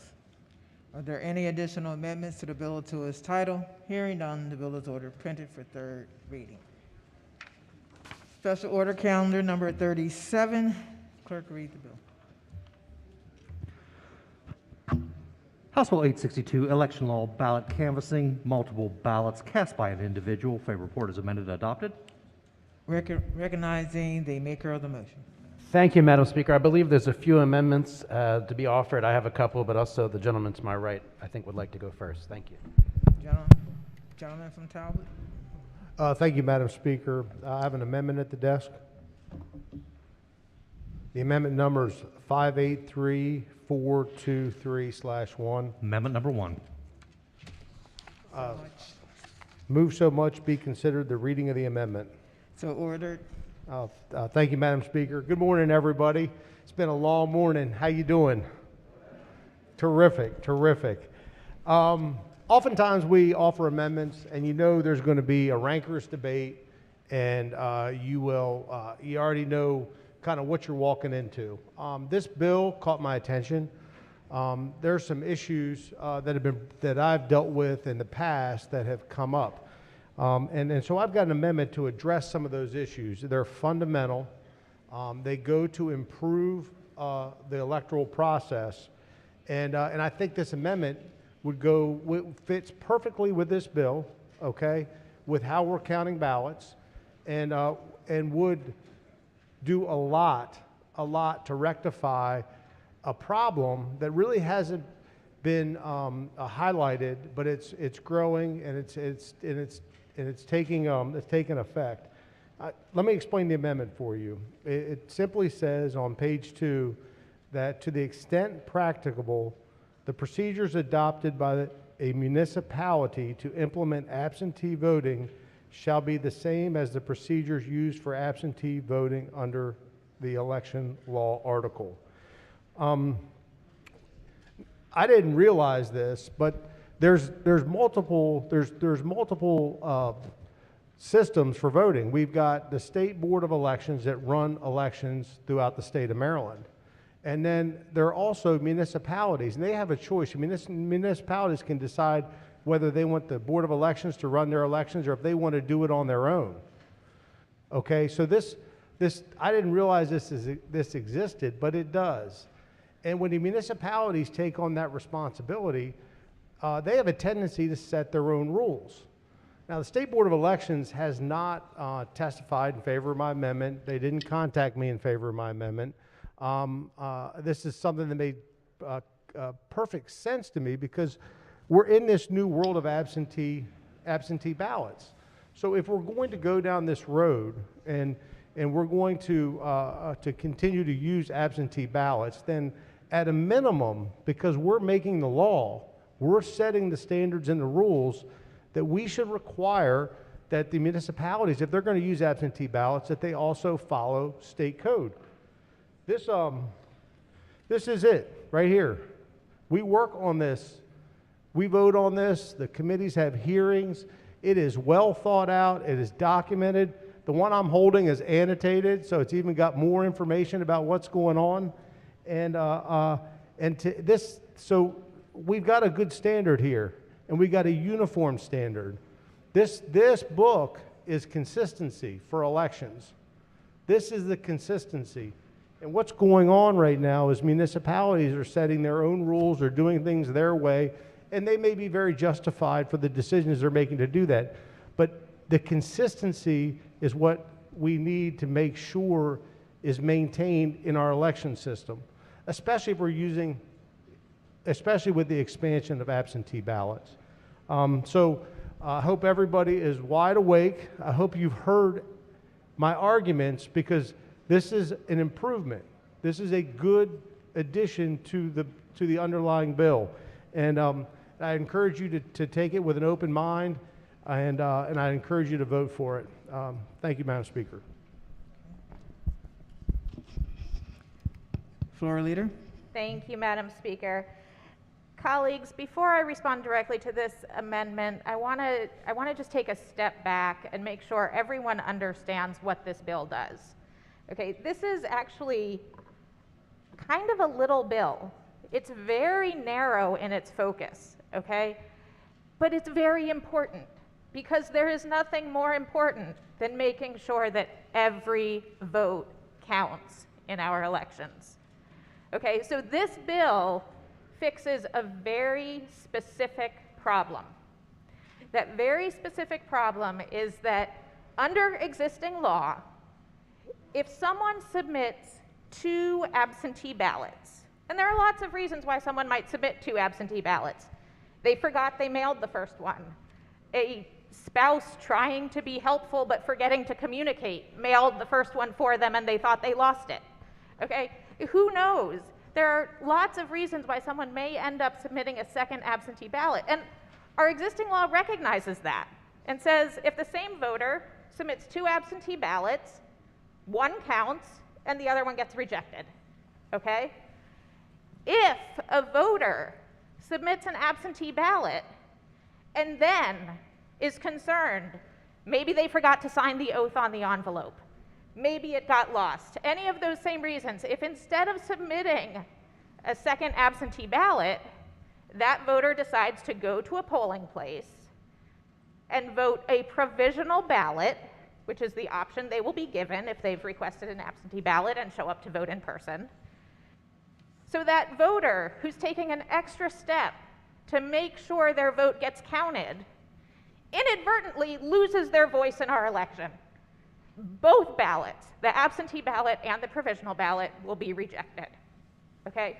So this bill corrects that and says in any of those cases where a voter submits two ballots, trying to vote once, trying to make sure their vote gets counted, that their vote should count. One ballot should be counted and any other should be rejected. Now, as I said, this is a very narrow bill. We've got a lot of amendments before us that want to do a lot of things. I'm going to ask you to reject this amendment. Now, this amendment, and I've spoken to the maker of the amendment. I thank you, delegate, for sharing your amendment in advance. I like it. I'll be honest. I think it's a good idea as a concept, but not as an amendment to this bill. Okay, municipal elections are a whole different category, right? They are a vast patchwork. And we've heard some bills this session dealing with municipal elections, and I think it's an area that we should be looking at and doing some future legislation on. We've heard bills about campaign finance reporting, all kinds of different issues where municipal elections are just a patchwork of all different scenarios. This bill is not the place to start addressing that. So I look forward to working with you, delegate, on how we can address municipal elections, but colleagues, I'd ask you to vote no on this amendment. The maker of the amendment. Thank you, Madam Speaker. And we may not like it, but we are a family. We are a family. We are all Marylanders, right? We are all in this state together. This is our family. And we're trying to keep the family together. And with the family unit, you can't allow the family unit doesn't do well unless it's all working together and it's all working on the same page. What this amendment does, it just keeps the Maryland unit together, the Maryland family voting unit together. And I'm comfortable voting for this amendment. I'm comfortable with what's inside this book. I know this book is reviewed and looked at all the time, and I don't see any major problems that we would be creating. In fact, if you vote for this amendment, the municipalities don't have to worry about it anymore. We're saying it's taken care of. All those anomalies and situations, they're all answered. They're going to be addressed for you. So I don't want to belabor everyone. I'd urge your support, and I appreciate the patience of the committee. Thank you, Speaker. On the amendment, all in favor signify by saying aye. Opposed? Roll call. Roll call. Madam Speaker.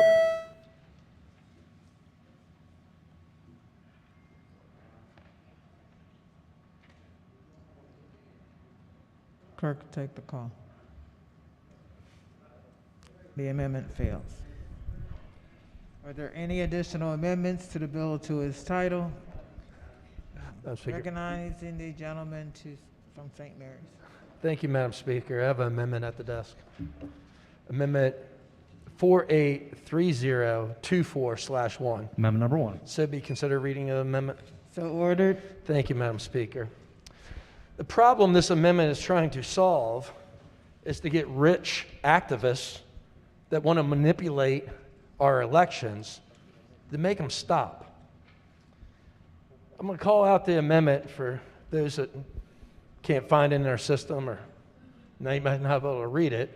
The State Board of Elections may not solicit, accept, or use any donation in the form of money, grants, property, personal services, from an individual, nonprofit organization, or any other non-governmental entity for the purposes of funding an election-related expense or voter education or voter outreach or voter registration programs. We have a problem throughout the entire country where these so-called rich activists are donating money to board of elections through grant programs. You may have heard this. It's called Zuckerbucks. We have Facebook that also censors one political party. And then last election, they donated $419 million to influence 2,500 different election departments in order to circumvent campaign finance laws, and it is wrong. And we need to do something about it. Just yesterday, the state of Michigan passed this exact same legislation. Just yesterday, Virginia passed this exact same legislation. So while we don't have any legislation to be dealing with in this election year, this is the only way that we can make this happen before the 2022 election. And I press my amendment, Madam Speaker. Floor leader. Thank you, Madam Speaker. Colleagues, I'd urge you to resist this amendment. As the maker of the amendment said, there is no bill on this. It should be a separate bill. Remember, this is a very narrow, specific bill. It has nothing to do with this amendment. This is a policy matter that should be considered independently, not made on the fly in a floor amendment. Madam Speaker. The maker of the amendment. Thank you, Madam Speaker. Can the floor leader please rise for a couple questions? Floor leader. So we accept amendments and vote down amendments all the time. So this is the process, correct? The process is to offer an amendment, and the bill deals with ballot canvassing. So you're saying that we should have had a bill drafted 3 months ago, but maybe we didn't know that was a problem. I mean, this is a completely appropriate way of making this bill better and addressing an issue, correct? So this amendment deals with voter education, outreach, and registration. It is not something, those are areas that are addressed in statute. This amendment is a completely different topic that we have not vetted. The bill title says ballot canvassing. So let me read you an article from RSB News dealing with Virginia passing this piece of legislation yesterday. And it talks about, for example, the two Zuckerberg organizations funded vote navigators in swing states like of Wisconsin. The vote navigators assisted voters potentially at their front door to answer questions and assisted in ballot curing and witness absentee ballot signatures. This is an organization that is manipulating elections, and this is our chance to stop that manipulation from happening from the 22 election with this very simplistic amendment. So my question to you is, why would we want rich, super rich activists? And then look, this has happened on both sides. I remember this was a Koch brother issue a number of years ago. Why would we want this happening in our elections?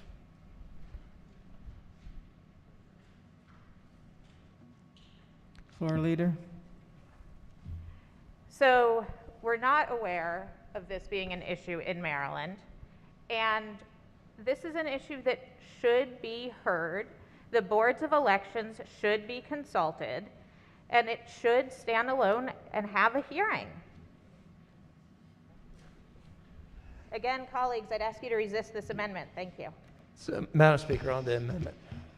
On the amendment. This is a very simplistic amendment. It has the deal, it's 5 lines that anybody can easily understand that this is a very good idea to keep people from manipulating our elections. You know, we do have a problem in this country with voter integrity, And we need to restore that integrity back to our election process. And sitting here saying that, you know what, we're going to have a bill hearing, but that's not going to occur until maybe next year, and it might not be a problem, and it could pass, and it wouldn't be effective until 2024. I don't think that's a legitimate argument for this.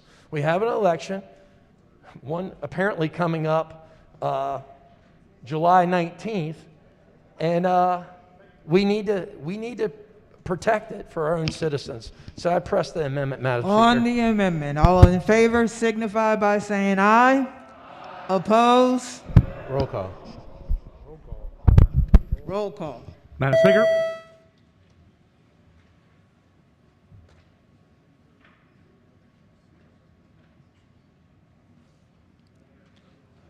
Clerk will take the call. The amendment fails. Are there any additional amendments to the bill to its title? Madam Speaker. Recognizing the gentleman from Anne Arundel. Thank you, Madam Speaker. I have an amendment at the desk. It's number 673124/1. Amendment number 1. Move so much be considered the reading of the amendment. So ordered. Thank you, Madam Speaker. We have heard so much about voter fraud over the last couple of years. And of course, many think that voter fraud doesn't exist or is overblown. And I've said over the years that it depends on what media you listen to, determines how much you hear about it. But I want to take a stand with this amendment to do everything possible to ensure that an individual's right to vote is not curtailed by voter fraud. Like you, I'm sure we all agree that an individual's right to vote is a fundamental American right, and we should do everything in our power to prevent that right from being curtailed in any way at all. The amendment before you addresses specifically this bill, this very narrowly crafted bill related to multiple ballots cast by an individual. What I believe the bill seeks to do is ensure that a ballot is cast for an individual even if multiple ballots are cast.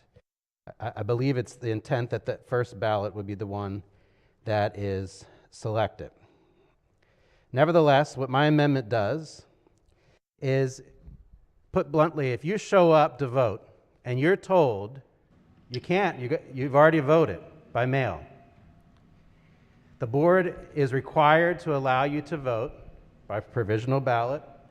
They're required to confirm your identity, and that vote that you cast in person is the vote that counts for you. And let me tell you why this is important. In the last decade, there have been 1,177 proven instances of voter fraud recorded. The vast majority of them resulted in criminal convictions, 1,019.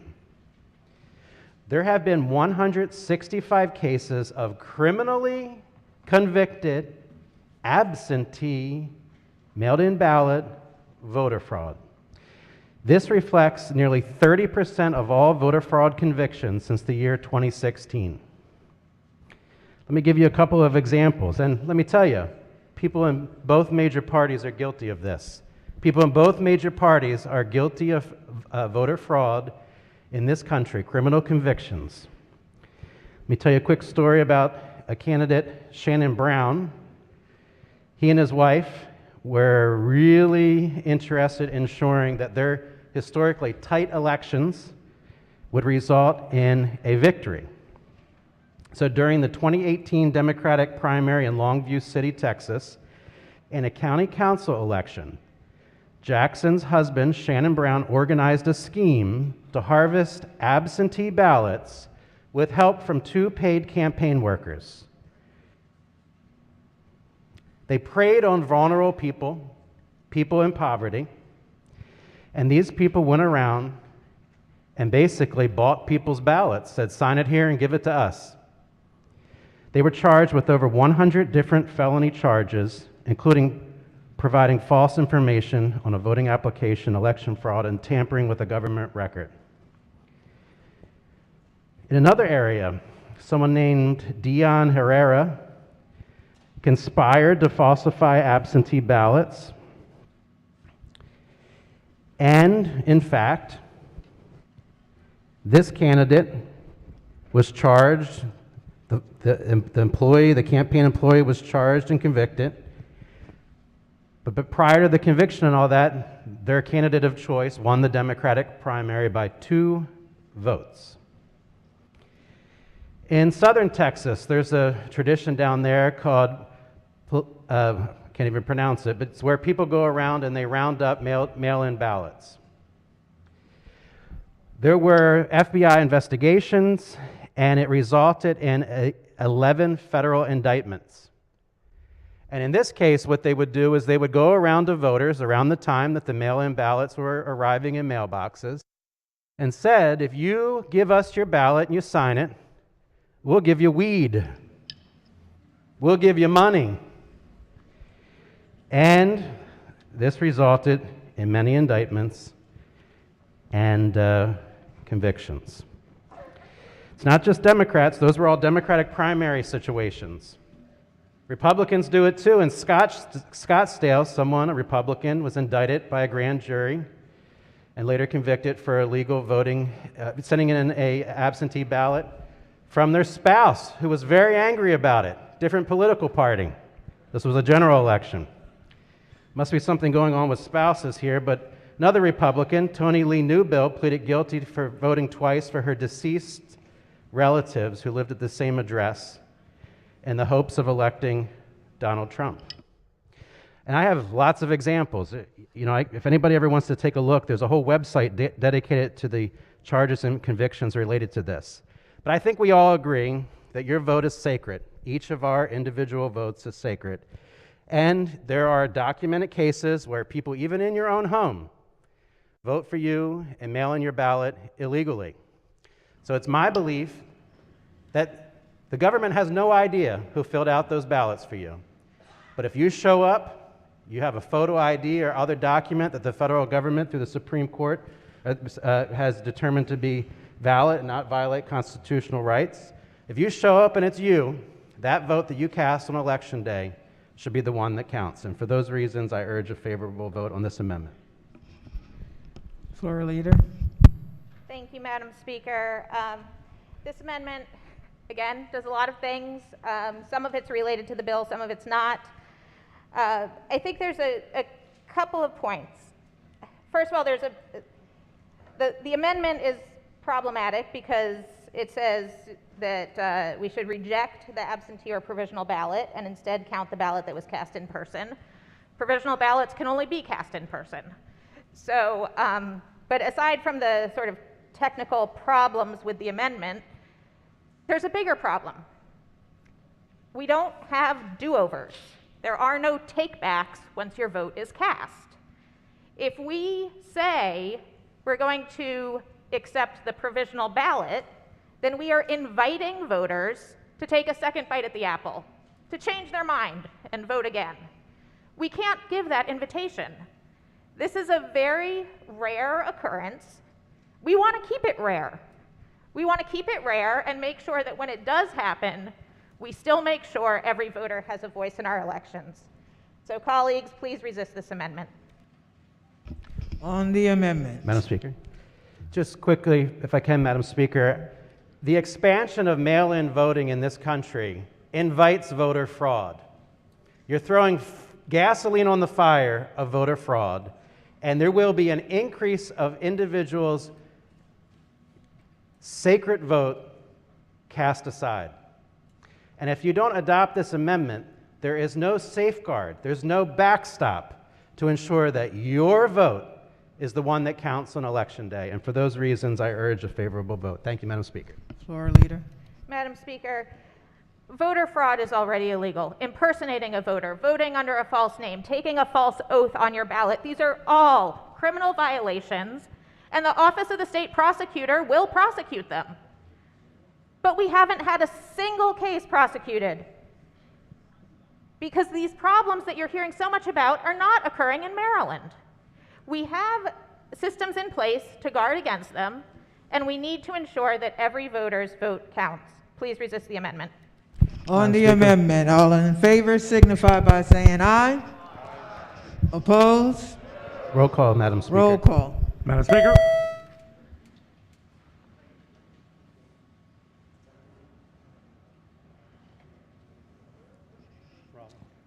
Clerk will take the call. The amendment fails. Madam Speaker. Are there any additional amendments to the bill to its title? Madam Speaker. The gentleman has an amendment. Gentleman has an amendment. Madam Speaker, I have an amendment at the desk. It's amendment number 583026/1. Amendment number 1. Move so much be considered the reading of the amendment, Madam Speaker. So ordered. Thank you, Madam Speaker. Before I read this amendment, I just have a couple of questions for the floor leader, if I may.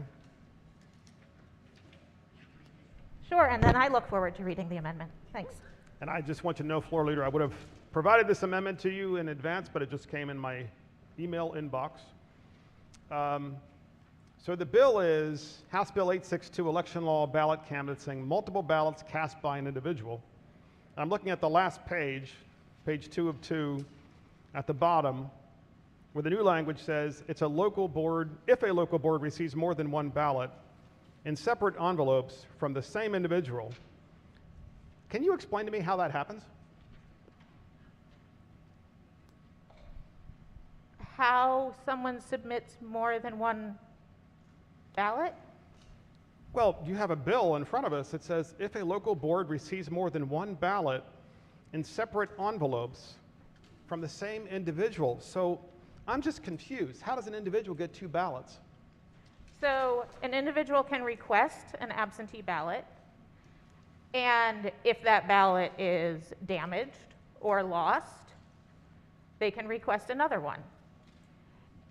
And so there, as I mentioned before, there are lots of reasons why someone may end up submitting a second ballot. How does the individual get two ballots? They request each ballot. And so how can they request two ballots? What is it about the Ways and Means Committee that's allowing individuals to have two ballots to begin with?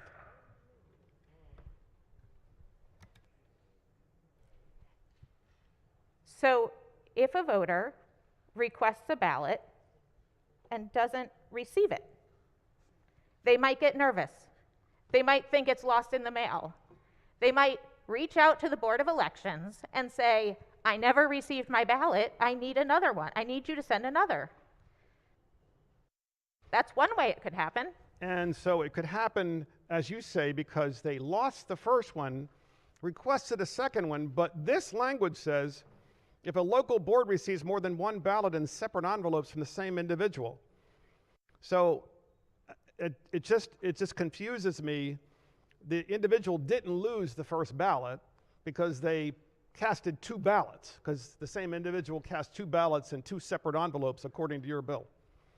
So individuals can lose things and then find them. They can think they lost them and then find out. A second ballot. Point of order, Madam Speaker.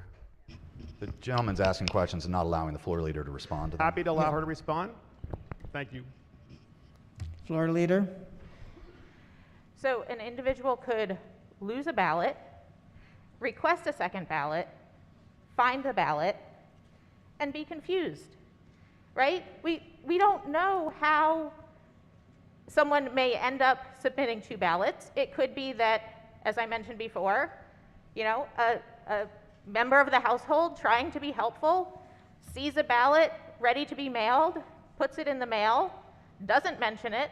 The voter can't find the ballot they meant to put in the mail, panics, requests a replacement, and sends it in. Thank you. Thank you. Appreciate it. So, Madam Speaker, this amendment corrects that problem. Pretty amazing. We have a bill in front of us that says that a person can actually have two live ballots. How did they get two live ballots? Well, they got 2 live ballots because the Democrat Party has enabled a system to give them 2 live ballots. That's what this bill does. It does it. On the amendment, please. And that's what I'm talking about. I'm talking about election law on the amendment. This is an important issue for the citizens of this state. No one should have 2 live ballots. And yet, that's what this bill does. So the amendment basically says that should a person submit 2 live ballots, however they got them, who knows, and those live ballots came in separate envelopes from the same individual, then that would immediately trigger an investigation of fraud. And further, the amendment says, because there are so many live ballots that are being sent to people, apparently including duplicate live ballots, that the amendment prohibits and makes it a felony to do what? To ballot harvest. To ballot harvest. Because let's face it, if you're giving people live ballots and they're submitting 2 live ballots from the same individual, then ballot harvesting should be made illegal. And so, Madam Speaker, for all those reasons, I move this common sense amendment. Thank you. Floor Leader. Madam Speaker, thank you. Colleagues, I'd urge you to resist this amendment. I discussed a variety of situations where someone may end up submitting more than 1 absentee ballot, getting a little confused, getting forgetful. This is a problem often for individuals who are older or perhaps have disabilities, and voting by mail is the easiest way they can vote. Now, if someone under this amendment submits a second absentee ballot because they were forgetful that they had mailed the first, thought they had lost it, we're now going to subject them to a criminal investigation? When someone's trying to vote more than once, they don't do it under the same name. This is ridiculous. I think, just it's creating a felony out of an honest mistake. That's not the direction this body should be going. Again, I urge you to resist the amendment. Madam Speaker. Parliamentarian. Thank you, Madam Speaker. I have a question for the maker of the amendment. Absolutely. Thank you so much for entertaining a question. I heard you make comments several times about the committee and about the Democratic Party. And I was wondering if on the amendment, given those comments, you'd be able to share with the body the makeup of the State Board of Elections that runs our elections and also the County Board of Elections. I'm not sure I understand your question. Your question is what? Sorry? My question is if you'd be able to share with the body the makeup of the State Board of Elections and the County Board of Elections currently by law. Sure. So here's the thing. We're discussing House Bill 862, and we're discussing my amendment, which is ballot harvesting. So if we're discussing ballot harvesting, which clearly is legal in Maryland, and this amendment is trying to make it illegal to ballot harvest, it doesn't matter what the makeup is because the Democrat Party, the majority party, is making the law. So who cares what the makeup is? You're making the law. Delegate. You're passing laws like this. Delegate, are you willing to answer my question on your amendment, the comment for your explanation Not about on the your amendment, and it's It certainly is not on on the the bill. amendment. No, it isn't. No, it isn't. Well, Madam Speaker, Parliamentarian. I just wish to share with the body, given the out-of-order comments by the member about the Ways and Means Committee and also about the Democratic Party, that our Board of Elections at the state level and our county level by law are made up by the governor's party, and that the job of the Ways and Means Committee, the House of Delegates, is to ensure fair and free elections, and that's what we are working towards. So I want to ask the member to please refrain from impugning members of this body who are working their hardest on expanding voting rights, and to please refrain from impugning the Democratic Party as well. Thank you. Thank you, Madam Speaker. I certainly appreciate those comments. Unfortunately, we're debating a bill, and when we're debating a bill, we're talking about the policy, and this is the policy of the Democrat Party. That is a classic free speech issue. Gentlemen, are you going to finish your comments on the amendments? That's So we can exactly get what I'm this talking about, Madam This Speaker. amendment voted on. This is important, okay? We hear this time and again where the parliamentarian gets up and says you can't talk about the amendment or talk about why the amendment is there or the policies of one party or the other. You have the floor, so Thank why you. don't you talk about what you want to talk about so Absolutely. we can get voting on this amendment? So. I agree with you. So this particular amendment says, among other things, that if an individual sends in more than one ballot in separate envelopes, and however they got those ballots, who knows, that individual and the Board of Elections would have to initiate a fraud investigation. I'm sure there is a reasonable excuse in some cases. And then the amendment also says that we can no longer ballot harvest. And ballot harvesting is made possible by this bill because it says and admits and acknowledges that people have 2 live ballots. It's remarkable. That's a remarkable thing. That is a policy of the Democrat Party. It's not a policy of the Republican Party. And it has to be said, and I'm going to say it again and again because of the free speech issue, and we're debating this. Not impugning a motive, it's a fact. For all those reasons, Madam Speaker, I move this amendment. Thank you. Madam Speaker. The Majority Leader. Thank you, Madam Speaker.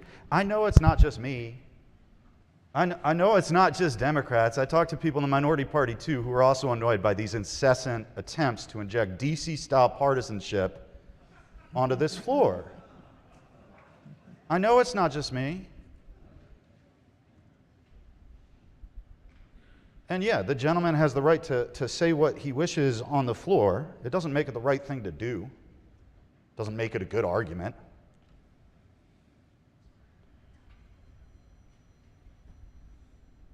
But frankly, it's, I think, beneath most of us in this chamber to engage in those types of attacks and try to turn this place into a 24-hour news channel where people scream at each other all the time and hurl accusations and insults. We are better than that, most of us. On this amendment, this amendment's pretty straightforward, right? If you want to make it harder for people with disabilities and people with Alzheimer's to cast a ballot, if you want to say that somebody with Alzheimer's who forgot that they ordered their first ballot and orders another by accident should go to jail for 3 years, if that's what you think, vote for this amendment. If you think people are human and maybe we shouldn't be throwing people in jail for 3 years for having Alzheimer's and making a mistake, then vote against this amendment. It's not about party.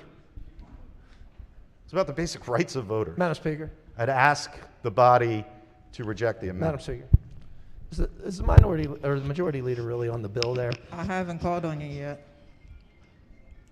The gentleman from St. Mary's, you were talking Thank out of you. turn. Thank you, Madam Speaker. I don't know if the majority leader was actually on the amendment there. I mean, if you want to talk about DC-type politics and impugning people's motive, we're going to throw people in jail with this amendment. Does the gentleman have a point he wants to make? Yeah, I'm talking about the amendment. The amendment doesn't send anybody to jail. It's a fraud investigation. Only if you ballot harvest, which is against the law, and you've told us that numerous times on the floor. Look, there's a problem that we have in this state. A quick Google search will tell you that over 35,000 ballots were rejected last primary in the state of Maryland. And if you don't want to fix the problem, don't criticize the minority party for trying to address the amendment. We put amendments in good faith on the floor, and we're told, well, you need to submit a bill. You should have thought of that 3 months ago. And then when we sit up there to debate it, well, that's just DC politics. Why? Because we don't agree with you? That's not right. Madam Speaker, I support this amendment. I think we need to fix the problem. On the Thank you. amendment, all in favor signify by saying aye. Oppose? Roll call. Roll call. Madam Speaker. Madam Speaker, to explain my vote. Madam Speaker. 2 minutes. Gentleman from Anne Arundel. Thank you. I won't take 2 minutes. I think just go back to what this amendment is about, and I think to the gentlelady that when she mentioned that there hasn't been a single case that's been prosecuted, it's specifically because of that, because we're not investigating those cases. And I think this is a reasonable amendment that kind of got off track. This bill or this amendment is reasonable, and it's just adds a safeguard to catch those people that are intentionally, illegally double voting. This isn't about people with Alzheimer's. This is not about sending people to jail that they accidentally voted twice. I think if it's investigated and if it's found that they actually have Alzheimer's or they have a legitimate reason for voting twice, then the investigation ends. We do this all the time, and for that reason, I am voting green on this amendment because I believe it's Gentlelady from Baltimore County, 2 minutes. Thank you, Madam Speaker. To explain my vote, there's been a disturbing trend on the floor of the House of trying to silence the minority party, especially on issues around election law. You can continue to try to silence us all you want. We will not stop, but you will hear very loudly from the voters in just a few months. Madam Speaker. Minority Leader. To explain my vote. Thank you, Madam Speaker. Explain Here's your all vote. that I would say. We are Democrats, we are Republicans. There's nothing wrong with saying that. I'm proud to be a Republican. I'm also proud to be a member of this chamber. I believe that this amendment, I voted against this bill, although I worked very hard with my friend from Howard County, the maker of the bill, and my friend from Montgomery County, the chair of the subcommittee, to do the best that we could to come up with a product. We couldn't get there. We have differences of opinion. They're legitimate. They're good faith differences of opinion about how election laws are conducted and whose vote we should count, and is there voter fraud or is there not. I think it's okay to acknowledge that. It's okay to say we have differences of opinion. It's okay to say we're Democrats and Republicans. We all ran for office. We have to have some thick skins about it. I certainly have developed calluses from the thickness of my skin over the last several years. But I will say this, it behooves all of us, to conduct ourselves and to speak to each other and with each other on the merits, on arguments that make sense, with logic and with good faith at all times. It improves the quality of our work product, it improves the quality of our political performance, and I think that's what we need to do. Thank you, Madam Speaker. Clerk will take the call. The amendment fails. Madam Are there Speaker. any additional amendments to the bill to its gentleman from Baltimore County? Gentleman from Anne Arundel County. Thank you, Madam Speaker. I have an amendment at the desk. It's amendment number 993-527/1. Amendment number 1. Move so much be considered the reading of the amendment. So ordered. Thank you, Madam Speaker. This amendment does two simple things. One, it adds to the instructions to the Board of Elections that they should have language on the envelope to indicate what is necessary to be in the envelope for that ballot to be counted. We give this guidance in other sections of the code as to what needs to be on instructions, but we're silent as to what's on the back of the envelope. There is some language about how to put a stamp on the envelope and things like that. But this very simply would say the return envelope, a ballot, return envelope, or an envelope template produced in accordance with this section shall clearly state the instructions prescribed by the state board that the voter must follow in order for the voter's absentee ballot to be counted.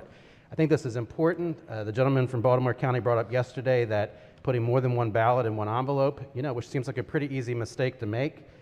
This is one additional step that we can take to make sure that people don't do that, to make it pretty obvious to them. And then I think it's important that we know how often ballots are being thrown out for issues like this. So the amendment also offers some language that requires each local board to report to the state board when these absentee ballots are rejected under this section and the reason for the rejection, and then that information shall be reported as a part of current reports to the General Assembly. I move the amendment. Thank you. Floor Leader. Thank you, Madam Speaker. Colleagues, again, I would ask you to resist this amendment. The Board of Elections does provide instructions with the absentee ballots. You have to remember that some absentee ballots are not returned in the pre-printed envelopes, so those instructions are included. And again, I think this is an issue that's already addressed, and if there are additional concerns, those should be addressed in additional legislation. So I'd ask you to vote no. Okay. On the amendment, all in favor signify by saying aye. Aye. Oppose? Roll call, Madam Speaker. Roll call. Madam Speaker.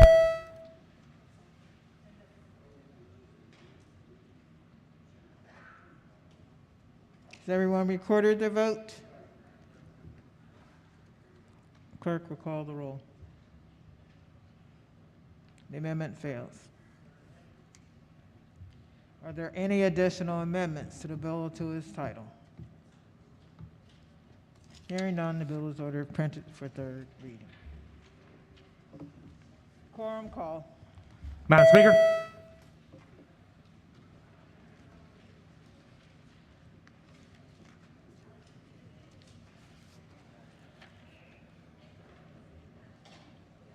Clerk will take the call. There being 133 members present, the House is still in session. Calendar of third reading, House Bills number 37. Clerk will read the first bill. House Bill 206, Vehicle Laws, Licenses and Permits, Prohibited Acts.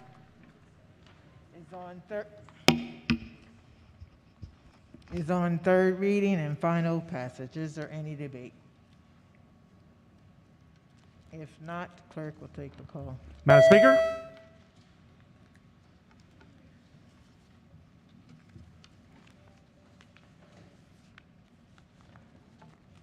Clerk will take the call.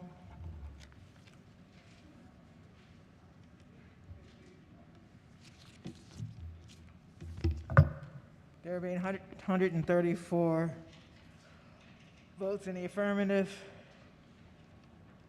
House Bill 206, having received the constitutional majority, is declared passed. Clerk will read the next bill. House Bill 243, Montgomery County Board of Education Student Membership Scholarship. Is on third reading and final passage. Is there any debate? If not, the clerk will call the roll. Madam Speaker.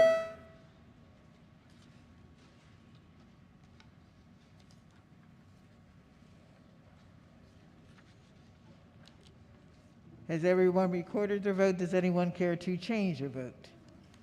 If not, the clerk will take the call.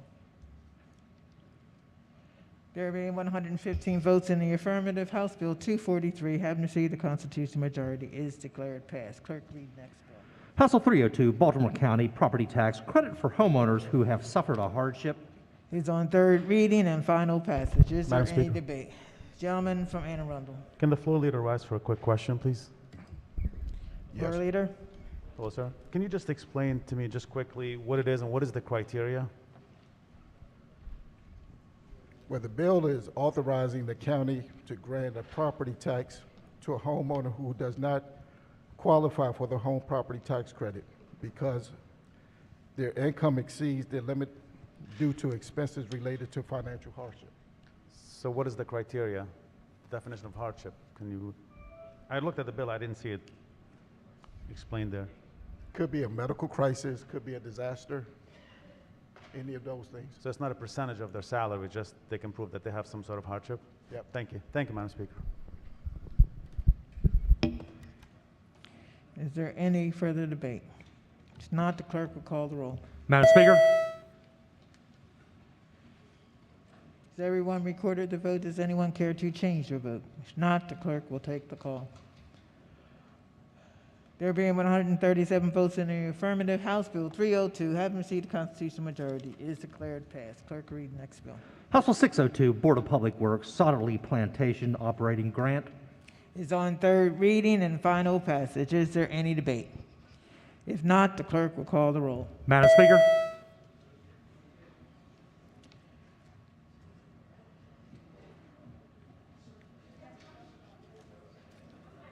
Has everyone recorded their vote? Does anyone care to change their vote?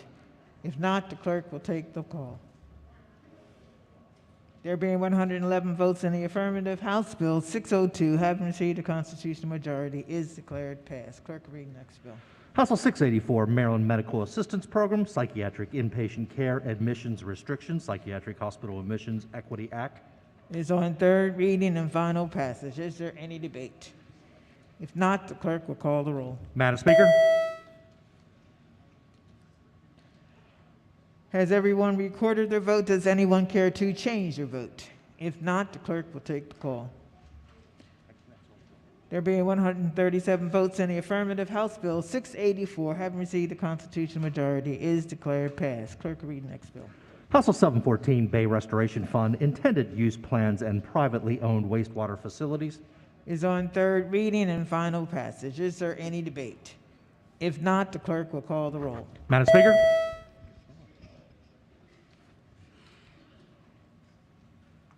Has everyone recorded their vote? Does anyone care to change their vote? If not, the clerk will take the call. There being 135 votes in the affirmative, House Bill 714, having received a constitutional majority, is declared passed. Clerk will read the next bill. House Bill 906, Health Equity Resource Communities modifications. Is on third reading and final passage. Is there any debate? If not, the clerk will call the roll. Madam Speaker? Has everyone recorded their vote? Does anyone care to change their vote? If not, the clerk will take the call.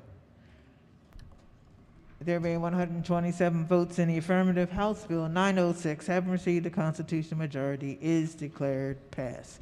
Calendar of third reading, House Bills number 38. Clerk will read the first bill. House Bill 588, Community Action Agencies, provision of feminine hygiene products. Is on third reading and final passage. Is there any debate? Recognizing the minority leader. Thank you, Madam Speaker. I just briefly had a question for the floor leader. I'm not sure where that individual may be. Right here. Thank you. Vice Chair Thank you, of the Madam committee. Vice Chair. Thank you, Madam Speaker. Good morning, sir. Good afternoon, Good actually. afternoon. Yes, we've gone past morning. I just had a question. It's my understanding that there's a certain number of jurisdictions or counties who will receive the free provision of these products under the bill. What counties or jurisdictions are they? So basically, the counties are the following. The Southern Maryland Tri-County Community Action Committee will be Calvert County, Charles County, and St. Mary's County.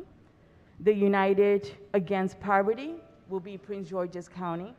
And the Community Association Network will be Baltimore County. So these are products that will be given to women that are on Medicaid, that are very poor. Right. No, I understand the purpose of it, and I appreciate that. I just wanted to see, so only 5 counties or jurisdictions would be getting these funds through the nonprofits. The other 19 counties at this point in time would not be getting the taxpayer-provided products. Subject to the money that we have. We're going to try it and see how it works. Thank you. Thank you. My pleasure. Is there any further debate? If not, the clerk will call the roll. Madam Speaker? Has everyone recorded their vote? Does anyone care to change their vote? If not, the clerk will take the call. There being 105 votes in the affirmative, House Bill 588, having received the constitutional majority, is declared passed. Clerk will read the next bill. House Bill 734, Higher Education, Student Financial Assistance, Alterations and Appropriation, Maryland Student Investment Act. Is on third reading and final passage. Is there any debate? If not, the clerk will call the roll. Madam Speaker? Has everyone recorded their vote? Does anyone care to change their vote? If not, the clerk will take the call. There being 135 votes in the affirmative, House Bill 734, having received the constitutional majority, is declared passed. Clerk will read the next bill. House Bill 773, Department of General Services Madam Speaker. Broker Rebate Fee Fund established. Is on third reading and final passage. Is there any debate? Gentleman from Baltimore City. Could the floor leader and the sponsor of the bill please rise to explain the bill? Yeah, thank you. The bill takes... Gentleman from Baltimore Oh, I'm sorry, Madam Speaker. So, of course, I don't have the sheet with me. But it basically takes the fee from the agency, from the broker fee, and rather than going back to the general fund, it stays with the agency. And who was testified in support of the bill? Lots and lots of people. No, I don't... Just the agency. There was nobody else, and no opposition No as well. opposition. Thank you. Yeah, thank you very much. Any further debate? If not, the clerk will call the roll. Madam Speaker?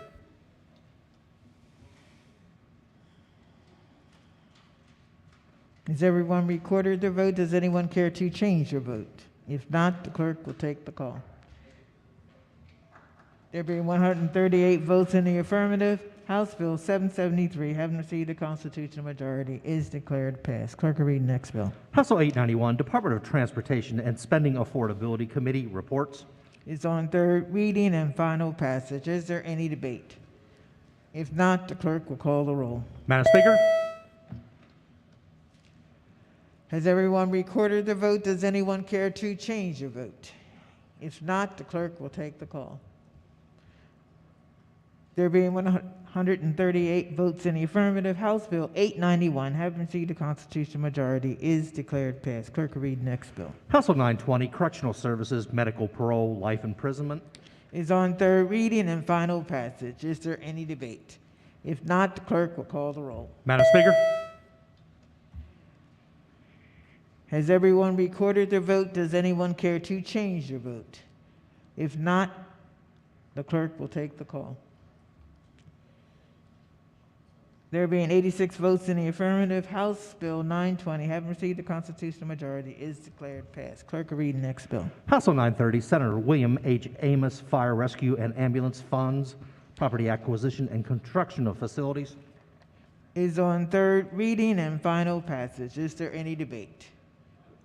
If not, the clerk will call the roll. Madam Speaker? Has everyone recorded their vote? Does anyone care to change their vote? If not, clerk will take the call. There being 138 votes in the affirmative, House Bill 930, having received a constitutional majority, is declared passed. Clerk will read the next bill. House Bill 1030, Maryland Higher Education Commission, Procedures and Operations, Alterations. Is on third reading and final passage. Is there any debate? If not, the clerk will call the roll. Madam Speaker? Has everyone recorded their vote? Does anyone care to change their vote? If not, the clerk will take the call. There being 137 votes in the affirmative, House Bill 1030, having received a constitutional majority, is declared passed. Calendar of third reading House Bills number 39. Clerk will read the first bill. House Bill 38, Maryland Transportation Authority, Video Tolls Collection. It's on third reading and final passage. Is there any debate? If not, the clerk will call the roll. Madam Speaker? Has everyone recorded their vote? Does anyone care to change their vote? If not, the clerk will take the call. There being 138 votes in the affirmative, House Bill 38, having received a constitutional majority, is declared passed. Clerk, read the next bill. House Bill 83, Family Law, Authorization for a Minor to Marry. It's on third reading and final passage. Is there any debate? Recognize the gentlelady from Baltimore County. Thanks, Madam Speaker. Will the floor leader rise, please? Floor leader. Good afternoon. Hello, how are you? Good, how are you? Doing well, thanks. Can you just remind us, this bill will prohibit a 16-year-old who is pregnant from marrying her, the father of her child under any circumstances. Correct. When she turns 17, they can go through the process outlined in the bill, and they can get married. But in the hypothetical that you presented on the floor yesterday, I did some additional research, and I wanted to address specifically the military spouses, because I know that was my next question. Yes. Yeah. No, I'm glad that we're raising this again. So the military benefits.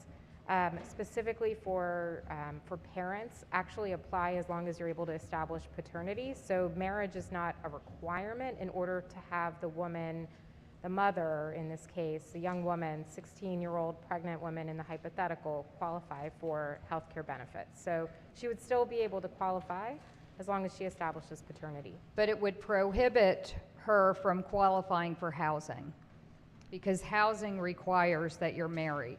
So the father, he's 18 or 19, joins the military, goes to boot camp, gets his first assignment in San Antonio. And she cannot go live in the housing with her baby daddy unless they're married. You know, I'm less familiar with the housing benefit, to be honest. But like we said yesterday, 17 was the overwhelming will of the committee. It is also the compromise position that the Senate took when they passed the bill unanimously. And so that is the minimum age, the new minimum age that we are establishing with this bill here. Thank you very much. You're welcome. I'm going to be voting against this bill. Of course, you know, getting married, I got married when I was 18, and it's not the easiest and best thing, and certainly getting married at 16 is harder, and so we're not encouraging that, but should a young woman find herself pregnant, I think we have to do everything we can to help her and her husband make a go of a family, providing a mom and a dad for that child. And for that reason, I'm going to be voting against this bill. Is there any further debate? If not, Yes, the clerk Madam will Speaker. call the Sorry. gentle lady from Harvard. Yes, I guess I could start with a question, if the floor leader would rise. Floor So- leader. So Harford County and Cecil, we live close to APG, so we do have a lot of military folks around. And my husband currently is the clerk of the circuit court, and I know he has officiated several marriages for young women that, you know, their spouses were in the military. And with the parents', you know, support, we've gone to many ceremonies to where he had married them, because the issue was, I heard what you said on the housing and so forth and the insurance for medical, but the main issue that they always brought up, because the person, and it usually only happened when they were going to be deployed. So once they're deployed, if that soldier, man or woman, would happen to pass away in the line of duty, then that person would not claim any type of life benefits, or, you know, so from the death of the spouse. So that was one of the issues that they seemed to always bring up, and then, which I guess, you know, helped them to encourage them to go ahead and move forward and to be married. So just, so this bill doesn't allow for any kind of exemptions for that, to where they could. There is no exception in the bill for a 16-year-old who finds herself pregnant to get married. The minimum age of marriage outlined in this bill is 17. Sorry, it's very hard for me to hear. So the minimum age of marriage outlined in this bill is 17. I can do additional research on the additional benefits that a parenting individual who is partnered with a military partner could qualify for. I know that health benefits are included, perhaps additional benefits are included that could carry to the child as well. I don't know for certain, so I don't want to mislead anybody by stating something I'm not sure of. All right, thank you very much. For Yes. that reason, I will be in opposition of the bill. Gentlelady from Baltimore County. Thank you, Madam Speaker. Could the floor leader rise for a moment? Floor leader. Is it still possible that someone under the age of 17 could become emancipated? Yes. And then could they get married as an emancipated adult? Wait, so no, under this bill, there is no requirement for emancipation. The minimum age of marriage established under this bill is 17. Right, so you It's don't not have to become possible. emancipated, but if you did become emancipated, then You could not get married under this bill under 17. even if you're emancipated? Correct. Okay, thank you. Yes. Is there any further debate? If not, the clerk will call the roll. Madam Speaker?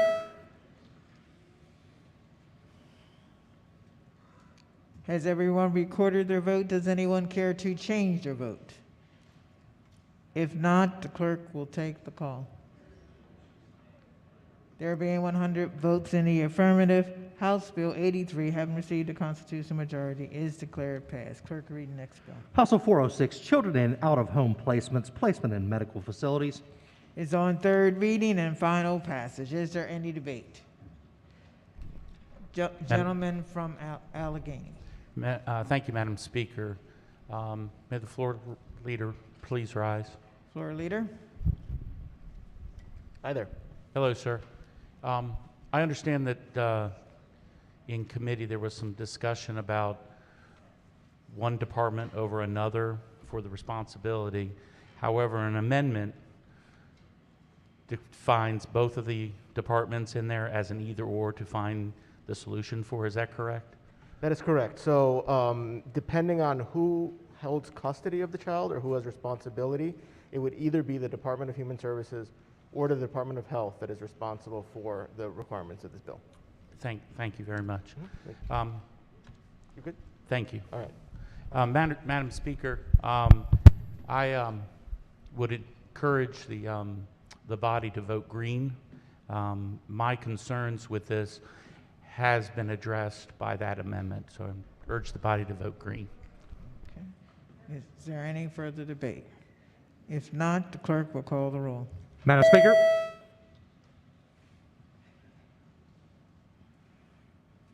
Has everyone recorded their vote? Does anyone care to change their vote? If not, the clerk will take the call. There being 138 votes in the affirmative, House Bill 406, having received the constitutional majority, is declared passed. Clerk will read the next bill. House Bill 534, Maryland Medical Assistance Program, self-measured blood pressure monitoring. Is on third reading and final passage. Is there any debate? If not, the clerk will call the roll. Madam Speaker? Has everyone recorded their vote? Does anyone care to change their vote? If not, the clerk will take the call. There being 137 votes in the affirmative, House Bill 534, having received the constitutional majority, is declared passed. Clerk will read the next bill. House Bill 1088, African American Heritage Preservation Program, annual appropriation and alterations. Is on third reading and final passage. Is there any debate? If not, the clerk will call the roll. Madam Speaker? Has everyone recorded their vote? Does anyone care to change their vote? If not, the clerk will take the call. There being 126 votes in the affirmative, House Bill 1088, having received the constitutional majority, is declared passed. Clerk will read the next bill. House 1149, Department of Natural Resources, Shrimp Fishery Regulations, clarification. Is on third reading and final passage. Is there any debate?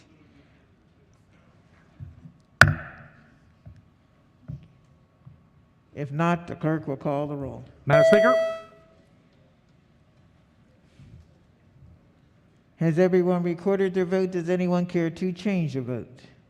If not, the clerk will take the call.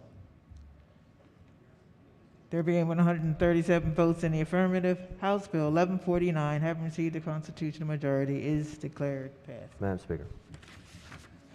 Gentleman from Baltimore County. Thank you, Madam Speaker. My button didn't work on House Bill 734. I'd like to be recorded in the red, please. Gentleman from Caroline. Thank you, Madam Speaker. I'm going to change my vote on a local bill to green on House Bill 243. Gentleman from Queen Anne's. House Bill 243 from yea to nay. Gentleman from Talbot. House Bill 588 from red to green. Gentleman from Anne Arundel. House Bill 602 from green to red. Any other vote changes? Gentleman from Hartford. Thank you, Madam Speaker. I'd like to change my vote on House Bill 920 from green to red. Gentlelady from Hartford. Thank you, Madam Speaker. From green to red on House Bill 243. Any other vote changes? Madam Speaker. Gentleman from Prince George's. House Bill 920 from green to red. Thank you, Madam Speaker. Madam Speaker. Gentlelady from Anne Arundel. House Bill 920 from green to red. Any other vote changes? Calendar of third reading House Bills number 40. The clerk will read the first bill. House Bill 335, Maryland Transportation Authority, Easy Pass Disputes of Charges and Fees. It's on third reading and final passage. Is there any debate? If not, the clerk will call the roll. Madam Speaker?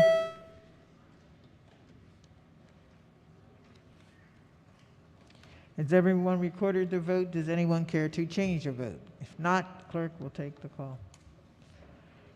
There being 137 votes in the affirmative, House Bill 335, having received the constitutional majority, is declared passed.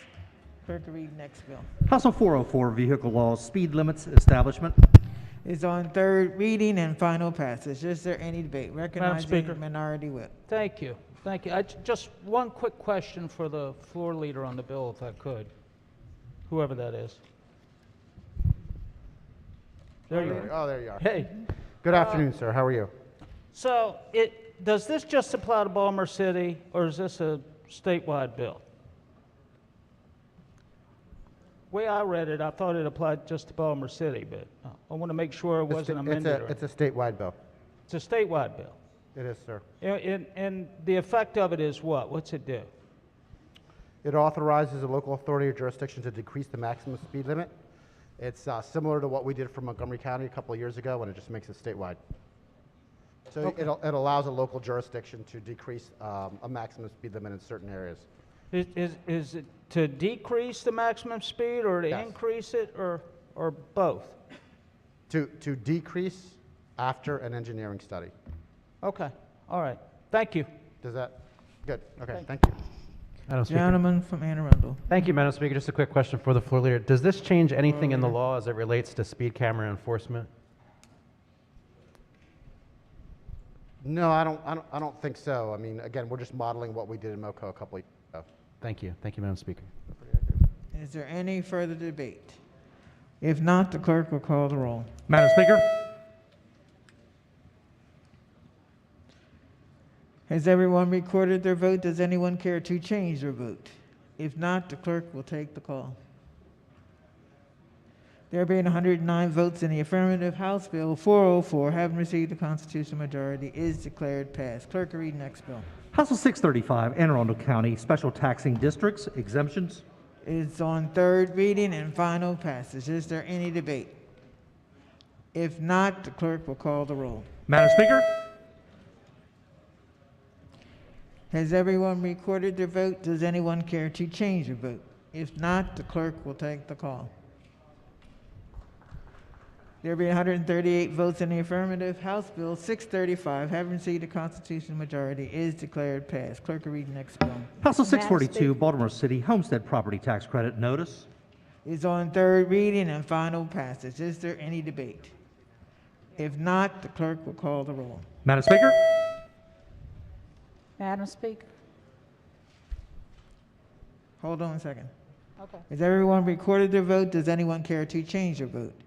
If not, the clerk will take the call. There being 137 votes in the affirmative, House Bill 642, having received a constitutional majority, is declared passed. Gentleman lady from Prince George's.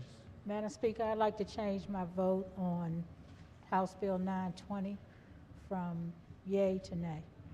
Okay, don't forget to fill out the gold slip. Get it to the clerk. Clerk, read the next bill. House Bill 882, Natural Resources, Pocomoke River Wildland Alteration of Boundaries. It's on third reading and final passage. Is there any debate? If not, the clerk will call the roll. Madam Speaker. Has everyone recorded their vote? Does anyone care to change their vote? If not, the clerk will take the call. There being 139 votes in the affirmative, House Bill 882, having received a constitutional majority, is declared passed. Clerk will read the next bill. House Bill 1187, Transportation Highway User Revenues, Revenue and Distribution. It's on third reading and final passage. Is there any debate? If not, the clerk will call the roll. Madam Speaker.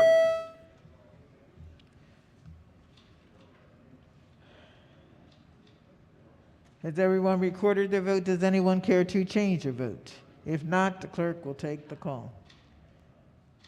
There being 138 votes in the affirmative, House Bill 1187, having received the constitutional majority, is declared passed. Calendar of third reading, House Bills number 41. The clerk will read the first bill. House Bill 394, Prince George's County Municipal Tax Set-Off, School Facilities Surcharge, and Public Safety and Behavioral Health Surcharge. Reports. Is on third reading and final passage. Is there any debate? If not, the clerk will call the roll. Madam Speaker. Has everyone recorded their vote? Does anyone care to change their vote? If not, the clerk will take the call.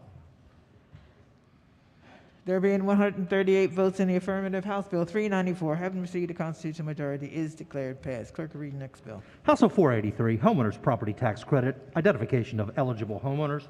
It's on third reading and final passage. Is there any debate? If not, the clerk will call the roll. Madam Speaker, Has everyone recorded their vote? Does anyone care to change their vote? If not, the clerk will take the call. There being 138 votes in the affirmative, House Bill 483, having received a constitutional majority, is declared passed. Clerk, read the next bill. House Bill 498, Election Law, Campaign Finance, Protection of Contributor Information. Is on third reading and final passage. Is there any debate? If not, the clerk will call the roll. Madam Speaker, Has everyone recorded their vote? Does anyone care to change their vote? If not, the clerk will take the call. There being 139 votes in the affirmative, House Bill 498, having received the constitutional majority, is declared passed. Clerk will read the next bill. House Bill 995, Early Childhood Development Child Care Scholarship Program alterations. Is on third reading and final passage. Is there any debate? If not, the clerk will call the roll. Madam Speaker, Has everyone recorded their vote? Does anyone care to change their vote? If not, the clerk will take the call. There being 136 votes in the affirmative, House Bill 995, having received a constitutional majority, is declared passed. Clerk will read the next bill. House Bill 1482, State Retirement and Pension System, Divestment from Russia. Is on third reading and final passage. Is there any debate? If not, the clerk will call the roll. Madam Speaker, Has everyone recorded their vote? Does anyone care to change their vote? If not, the clerk will take the call. There being 137 votes in the affirmative, House Bill 1482, having received the constitutional majority, is declared passed. Calendar of third reading House Bills number Madam Speaker. 42. Gentleman from Frederick. Thank you, Madam Speaker. I'd just like to change my vote on House Bill 498 from green to red. Madam Speaker. Gentleman from Frederick. Thank you, Madam Speaker. Changing my vote from green to red on 498. Gentleman from Baltimore County in the front.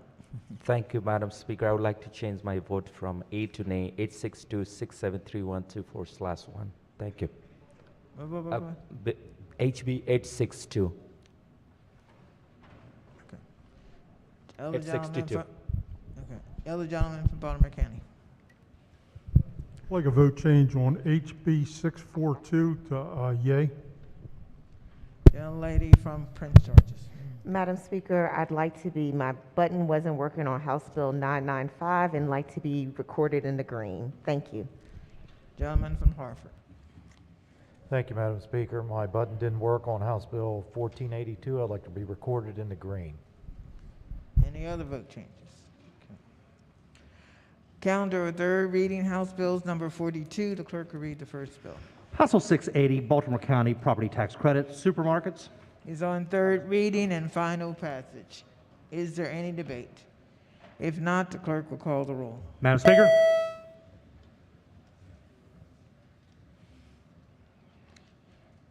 Has everyone recorded their vote? Does anyone care to change their vote? If not, the clerk will take the call. There being 131 votes in the affirmative, House Bill 680, having received the constitutional majority, is declared passed. Clerk will read the next bill. House Bill 777, Real Property, Partition of Property. Is on third reading and final passage. Is there any debate? If not, the clerk will call the roll. Madam Speaker, Has everyone recorded their vote? Does anyone care to change their vote? If not, the clerk will take the call.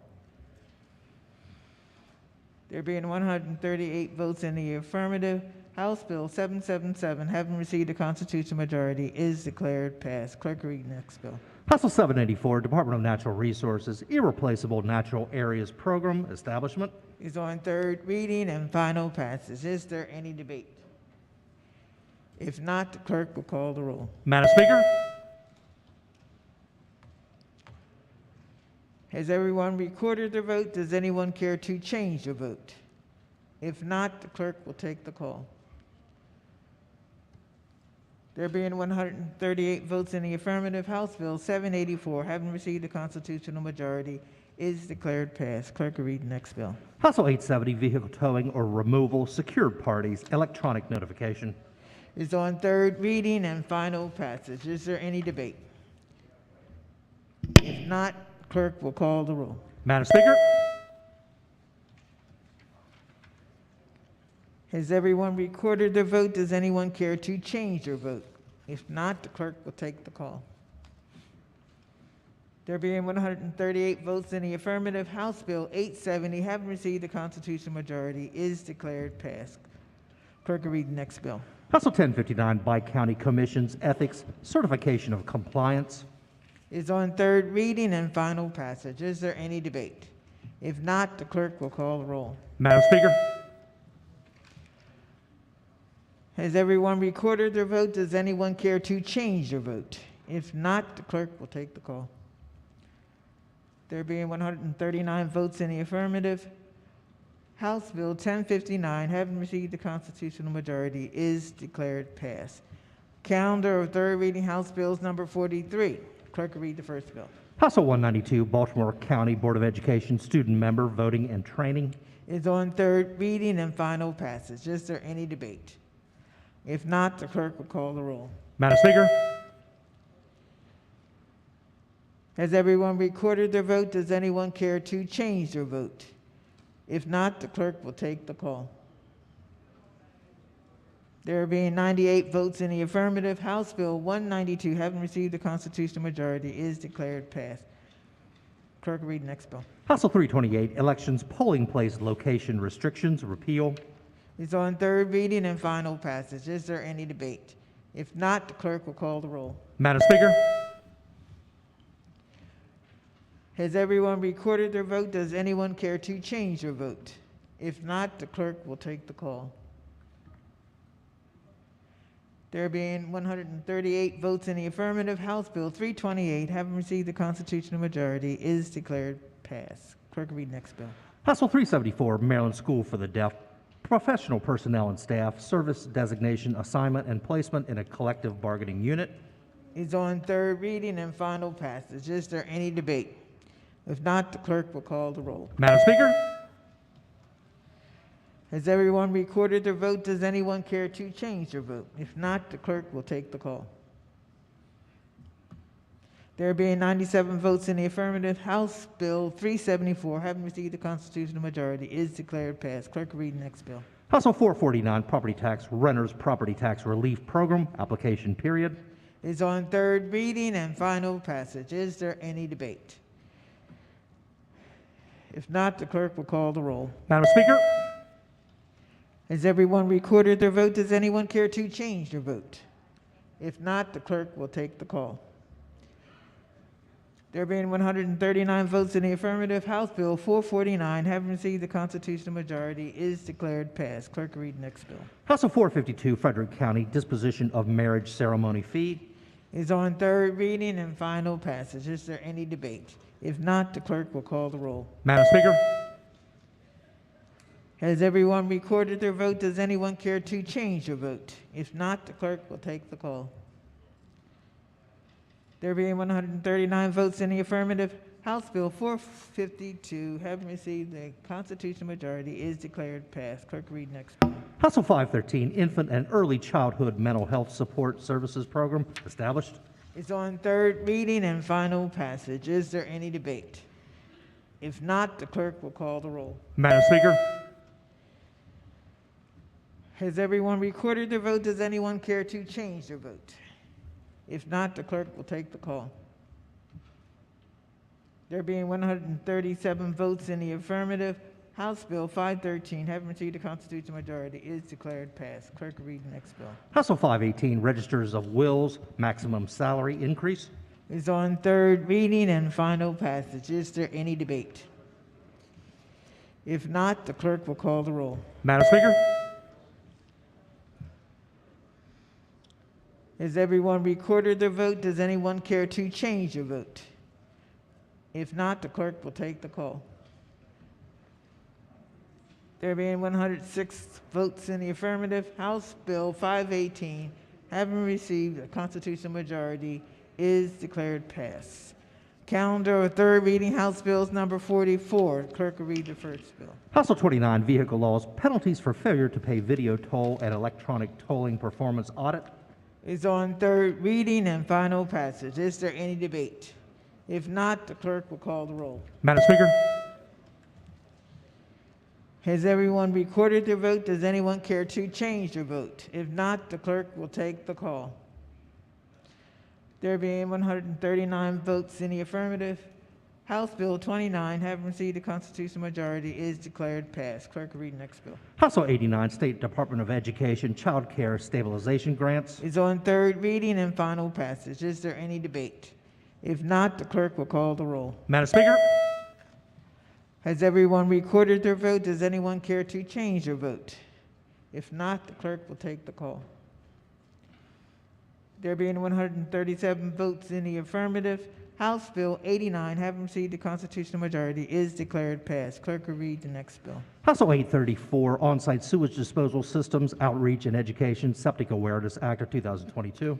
Is on third reading and final passage. Is there any debate? If not, the clerk will call the roll. Madam Speaker, Has everyone recorded their vote? Does anyone care to change their vote? If not, the clerk will take the call. There being 130 votes in the affirmative, House Bill 834, having received a constitutional majority, is declared passed. Clerk will read the next bill. House Bill 932, Landlord and Tenant Right to Redemption of Leased Premises, Form of Payment.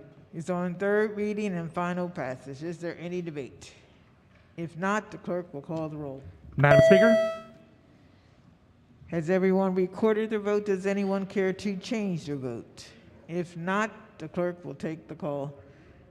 There being 139 votes in the affirmative, House Bill 932, having received a constitutional majority, is declared passed. Clerk will read the next bill. House Bill 985, Education, Public High Schools, Financial Literacy Curriculum. Is on third reading and final passage. Is there any debate? If not, the clerk will call the roll. Madam Speaker, Has everyone recorded their vote? Does anyone care to change their vote? If not, the clerk will take the call. Madam Speaker. Yes. There being 139 votes in the affirmative, House Bill 985, having received the constitutional majority, is declared passed. I was going to explain my vote, but Madam Speaker, I want to start off by saying thank you, Madam Speaker, and thank you all in this body for having my back over the years. And I especially want to thank my freshman colleague from Baltimore City, who really helped me get this done and got it going. Thank you. Let's go get him in the Senate. Okay. Clerk, read next bill. House Bill 1066, Vehicle Laws, Lighting, Privately Owned Vehicles of Volunteer Fire Company Members. Is on third reading and final passage. Is there any debate? If not, the clerk will call the roll. Madam Speaker, Has everyone recorded their vote? Does anyone care to change their vote? If not, the clerk will take the call. There being 139 votes in the affirmative, House Bill 1066, having received a constitutional majority, is declared passed. Clerk will read the next bill. House Bill 1150, Vehicle Equipment, Highway Maintenance and Service, Green Flashing Lights. Is on third reading and final passage. Is there any debate? If not, the clerk will call the roll. Madam Speaker, Has everyone recorded their vote? Does anyone care to change their vote? If not, the clerk will take the call. There being 138 votes in the affirmative, House Bill 1150, having received the constitutional majority, is declared passed. Clerk, read the next bill. House Bill 1247, Howard County Property Tax Credit for Seniors to Offset Property Tax Rate Increase. Is on third reading and final passage. Is there any debate? If not, the clerk will call the roll. Madam Speaker, Has everyone recorded their vote? Does anyone care to change their vote? If not, the clerk will take the call. Madam Speaker. Gentleman from Anne Arundel. Thank you, Madam Speaker. I didn't want to disrupt the flow, but my button didn't work on House Bill 513. I'd like to be recorded in the green.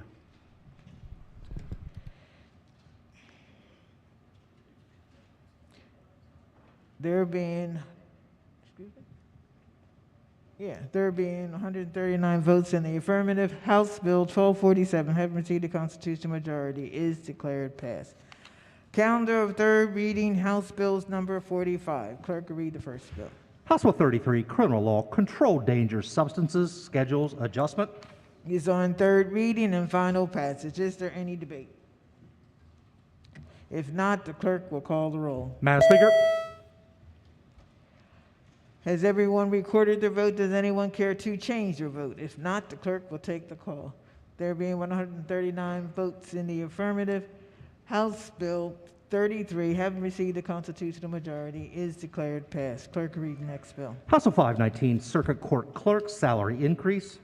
Is on third reading and final passage. Is there any debate? If not, the clerk will call the roll. Madam Speaker.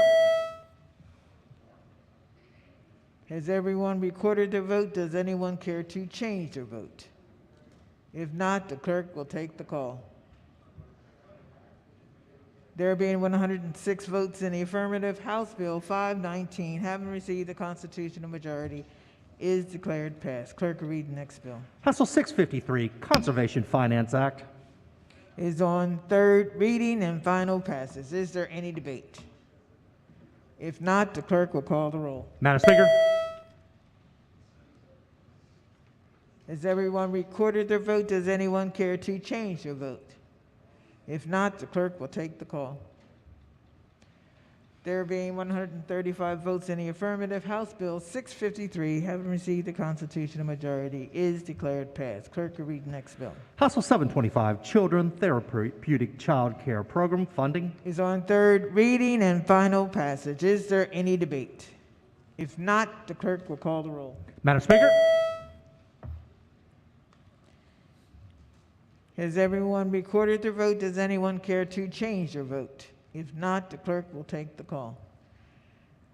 There being 138 votes in the affirmative, House Bill 725, having received a constitutional majority, is declared passed.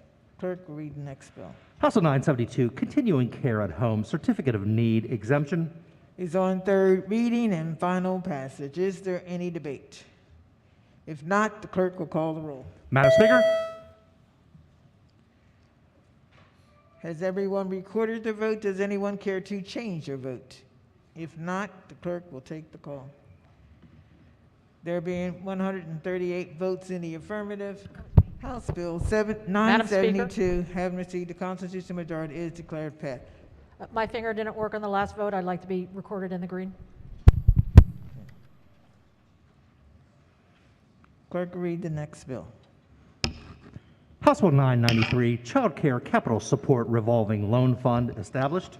Is on third reading and final passage. Is there any debate?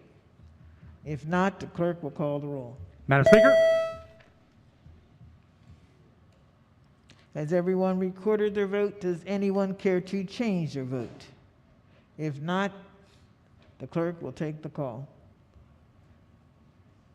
There being 127 votes in the affirmative, House Bill 993, having received the constitutional majority, is declared passed. Clerk will read the next bill. House Bill 1100, Child Care Providers and Employees Bonuses. Is on third reading and final passage. Is there any debate? If not, the clerk will call the roll. Madam Speaker. Has everyone recorded their vote? Does anyone care to change their vote? If not, the clerk will take the call. There being 101 votes in the affirmative, House Bill 1100, having received a constitutional majority, is declared passed. Clerk will read the next bill. House Bill 1196, Tax Sales Alternative Collection Programs. Is on third reading and final passage. Is there any debate? If not, the clerk will call the roll. Madam Speaker. Has everyone recorded their vote? Does anyone care to change their vote? If not, the clerk will take the call. There being 138 votes in the affirmative, House Bill 1196, having received the constitutional majority, is declared passed. Calendar of third reading, House Bills number 46. Clerk will read the first bill.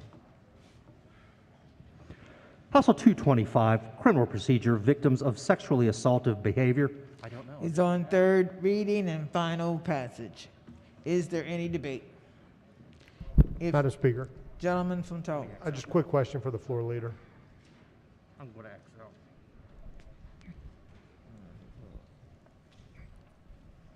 Chairman of the committee. Good afternoon. Just real quickly for us, can you explain what new protections this legislation is going to offer for victims? The bill requires an assistant state's attorney to meet with a victim of sexually assaultive behavior at the request of a victim after a decision by the office of the state's attorney not to file a charging document against an alleged suspect or dismiss charges against a suspect has been made. So in other words, there's been a decision not to go forward in the case, and what this bill says is that the state's attorney's office has to tell the victim that they're not going forward in the case. And the state's attorney's office, the state's attorneys association was opposed to this legislation? State's attorney's office was opposed to the legislation. However, it's worth mentioning that in every state's attorney's office, or in many state's attorney's offices, there are victim witness people who work with victims every single day. They have some of the hardest jobs in state's attorney's offices. They engage with the people, many of whom have gone through very, very difficult situations. They have many of these conversations anyway.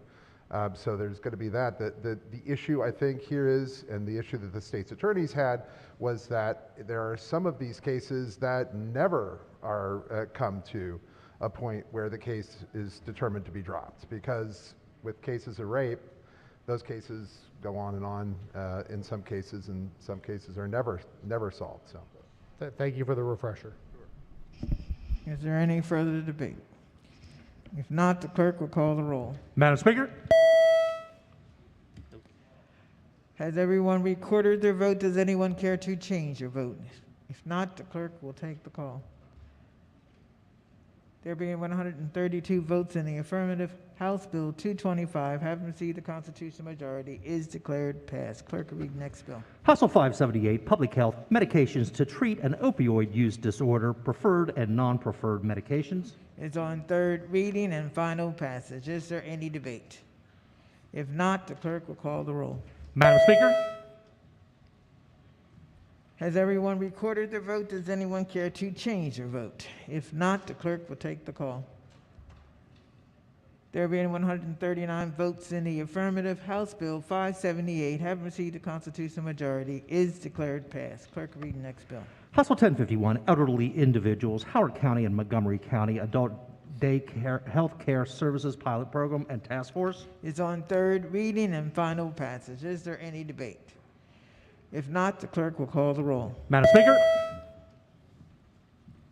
Has everyone recorded their vote? Does anyone care to change their vote? If not, the clerk will take the call. There being 138 votes in the affirmative, House Bill 1051, having received the constitutional majority, is declared passed. Clerk will read the next bill. House Bill 1080, Maryland Medical Assistance Program, Children and Pregnant Women, Healthy Babies Equity Act. Is on third reading and final passage. Is there any debate? If not, the clerk will call the roll. Madam Speaker? Has everyone recorded their vote? Does anyone care to change their vote? If not, the clerk will take the call. Madam Speaker? I wanted to, Gentlemen. can I explain my vote? Or is it? We already played the call. You got to get up a little earlier than that. So. There being 96 votes in the affirmative, House Bill 1080, having received the constitutional majority, is declared passed. Clerk will read the next bill. House Bill 1110, Environment, Lead Poisoning Prevention, Elevated Blood Lead Level. It's on third reading and final passage. Is there any debate? If not, the clerk will call the roll. Madam Speaker? Has everyone recorded their vote? Does anyone care to change their vote? If not, the clerk will take the call.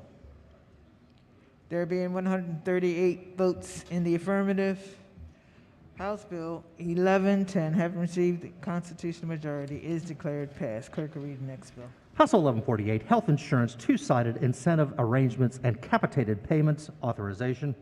is on third reading and final passage. Is there any debate? If not, the clerk will call the roll. Madam Speaker?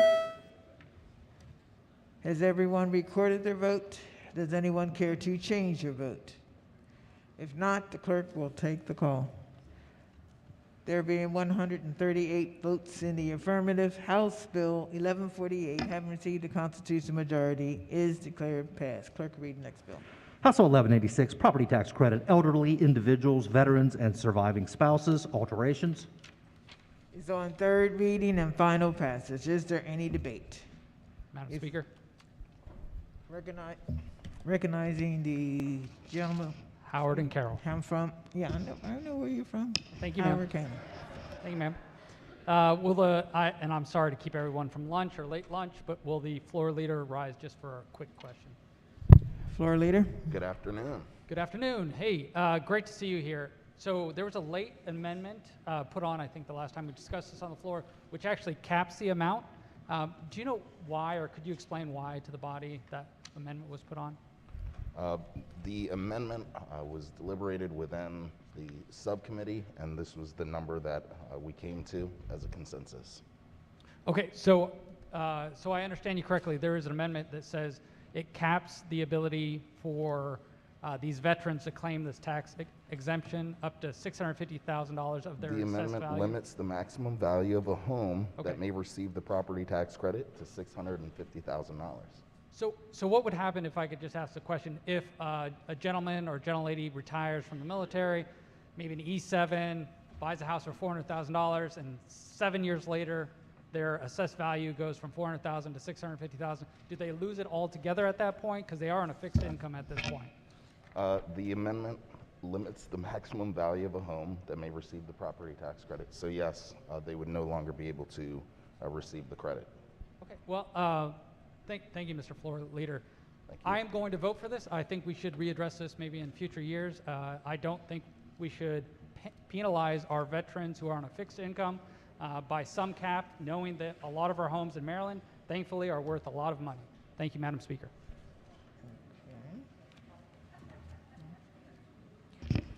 Okay. Madam Speaker. No. Who called? Oh, gentlelady from Anne Arundel. Excuse me, Madam Speaker, my mistake. Okay. Is there any further debate? If not, the clerk will call the roll. Madam Speaker? Has everyone recorded their vote? Does anyone care to change their vote? If not, the clerk will take the call. There being 139 votes in the affirmative, House Bill 1186, having received the constitutional majority, is declared passed. Madam Speaker.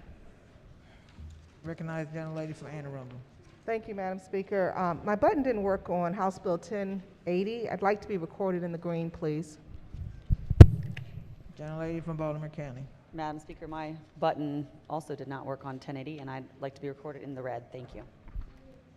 Gentleman from Allegheny. Thank you, Madam Speaker. On House Bill 1100, I'd like to be recorded in the green. Gentlelady from Anne Arundel. Thank you, Madam Speaker. On House Bill 1100, I would like to be recorded in the green. Gentleman from Baltimore County. Thank you, Madam Speaker. House Bill 653 in the red. Thank you. Any further vote change? Hearing none. Calendar of third reading, Senate Bills number 2. Clerk will read the bill. Senate Bill 158, Election Law, Uniform Statewide Voting Systems, Cost Sharing. Madam Speaker. Recognizing the parliamentarian. Thank you, Madam Speaker. I have an amendment at the desk. Amendment number 913623/1. Amendment number 1. So much be considered the reading of the amendment. So ordered. This amendment strikes language that was added to the bill that would include a requirement that the State Board of Elections or a local Board of Elections may not petition a court to delay the primary election to any date after July 12th. This language is no longer needed in the bill given the recent Court of Appeals decision on the election date. Thank you, Madam Speaker. I move the amendment. Okay. On the amendment, all in favor signify by saying aye. Opposed? The amendment passes.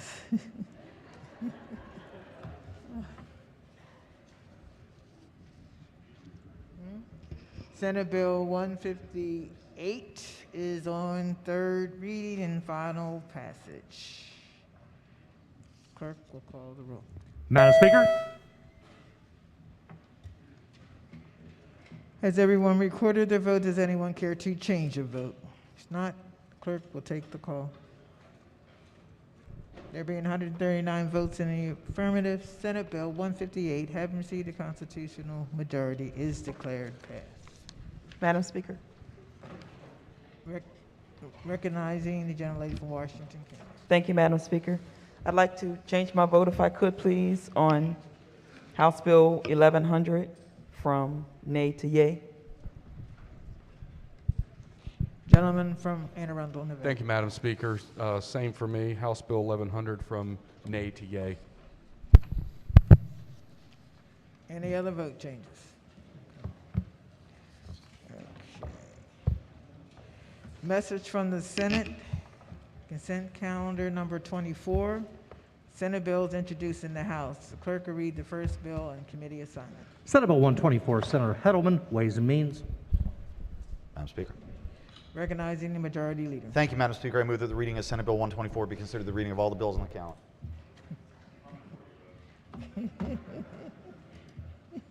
Hearing no objections, the bills are tomorrow and Friday. Committee announcements. Madam Speaker. Appropriations. Thank you, Madam Speaker. The full committee will not meet, but subcommittees will be meeting for pre-decisions. Judiciary. Thank you, Madam Speaker. Ladies and gentlemen of the House. The House Judiciary Committee has 3 bills with 3 witnesses. So let's see what could possibly go wrong now. When the chair of the committee announces that we're going to have a relatively brief bill hearings starting at 1:45, subcommittee chair meeting at 3:30 and voting session at 4. Environment and Transportation. Thank you, Madam Speaker. The Environment and Transportation Committee will continue its public hearings at 2 p.m. We have only one bill, and then immediately after that, we will have a brief voting session as well. Thank you very much. Ways and Means. Thank you, Madam Speaker. Immediately following the floor session, the Election Law Subcommittee will meet, followed by the Education Subcommittee, followed by a meeting of the subcommittee chairs, followed by full committee for back voting. So stay tuned to your emails. Thank you. Economic Matters. Thank you, Madam Speaker. House Economic Matters Committee can go get lunch, and please be ready by 3 p.m. for voting, but please go get lunch first. Thank you. Health and Government Operations. Thank you, Madam Speaker. That committee will begin our bill hearings at 2:30 today. There will be 2 subcommittees meeting in serial, not parallel. There will be a chairman's meeting and a voting session. Any further meetings? I don't know what rules. Rules. House Rules and Executive Nominations will meet tomorrow morning at 9 a.m. on Zoom. All right. Any caucus announcements? Madam Speaker. Yes. The Democratic Caucus. Thank you, Madam Speaker. The House Democratic Caucus will meet tomorrow at 9 a.m. It will still be virtual. Republican Caucus. Thank you, Madam Speaker. The Republican Caucus will meet tomorrow morning at 9 a.m. in room 145. Any other caucuses? Quorum called before adjournment. Madam Speaker. Has everyone recorded their presence? That doesn't mean you get up. Please attend. The clerk will take the call. There being 138 members present, the House is still in session. Recognizing the majority leader. Thank you, Madam Speaker. I move that the House stand adjourned until Thursday, March 17th at 10 a.m., Legislative Day, March 9th.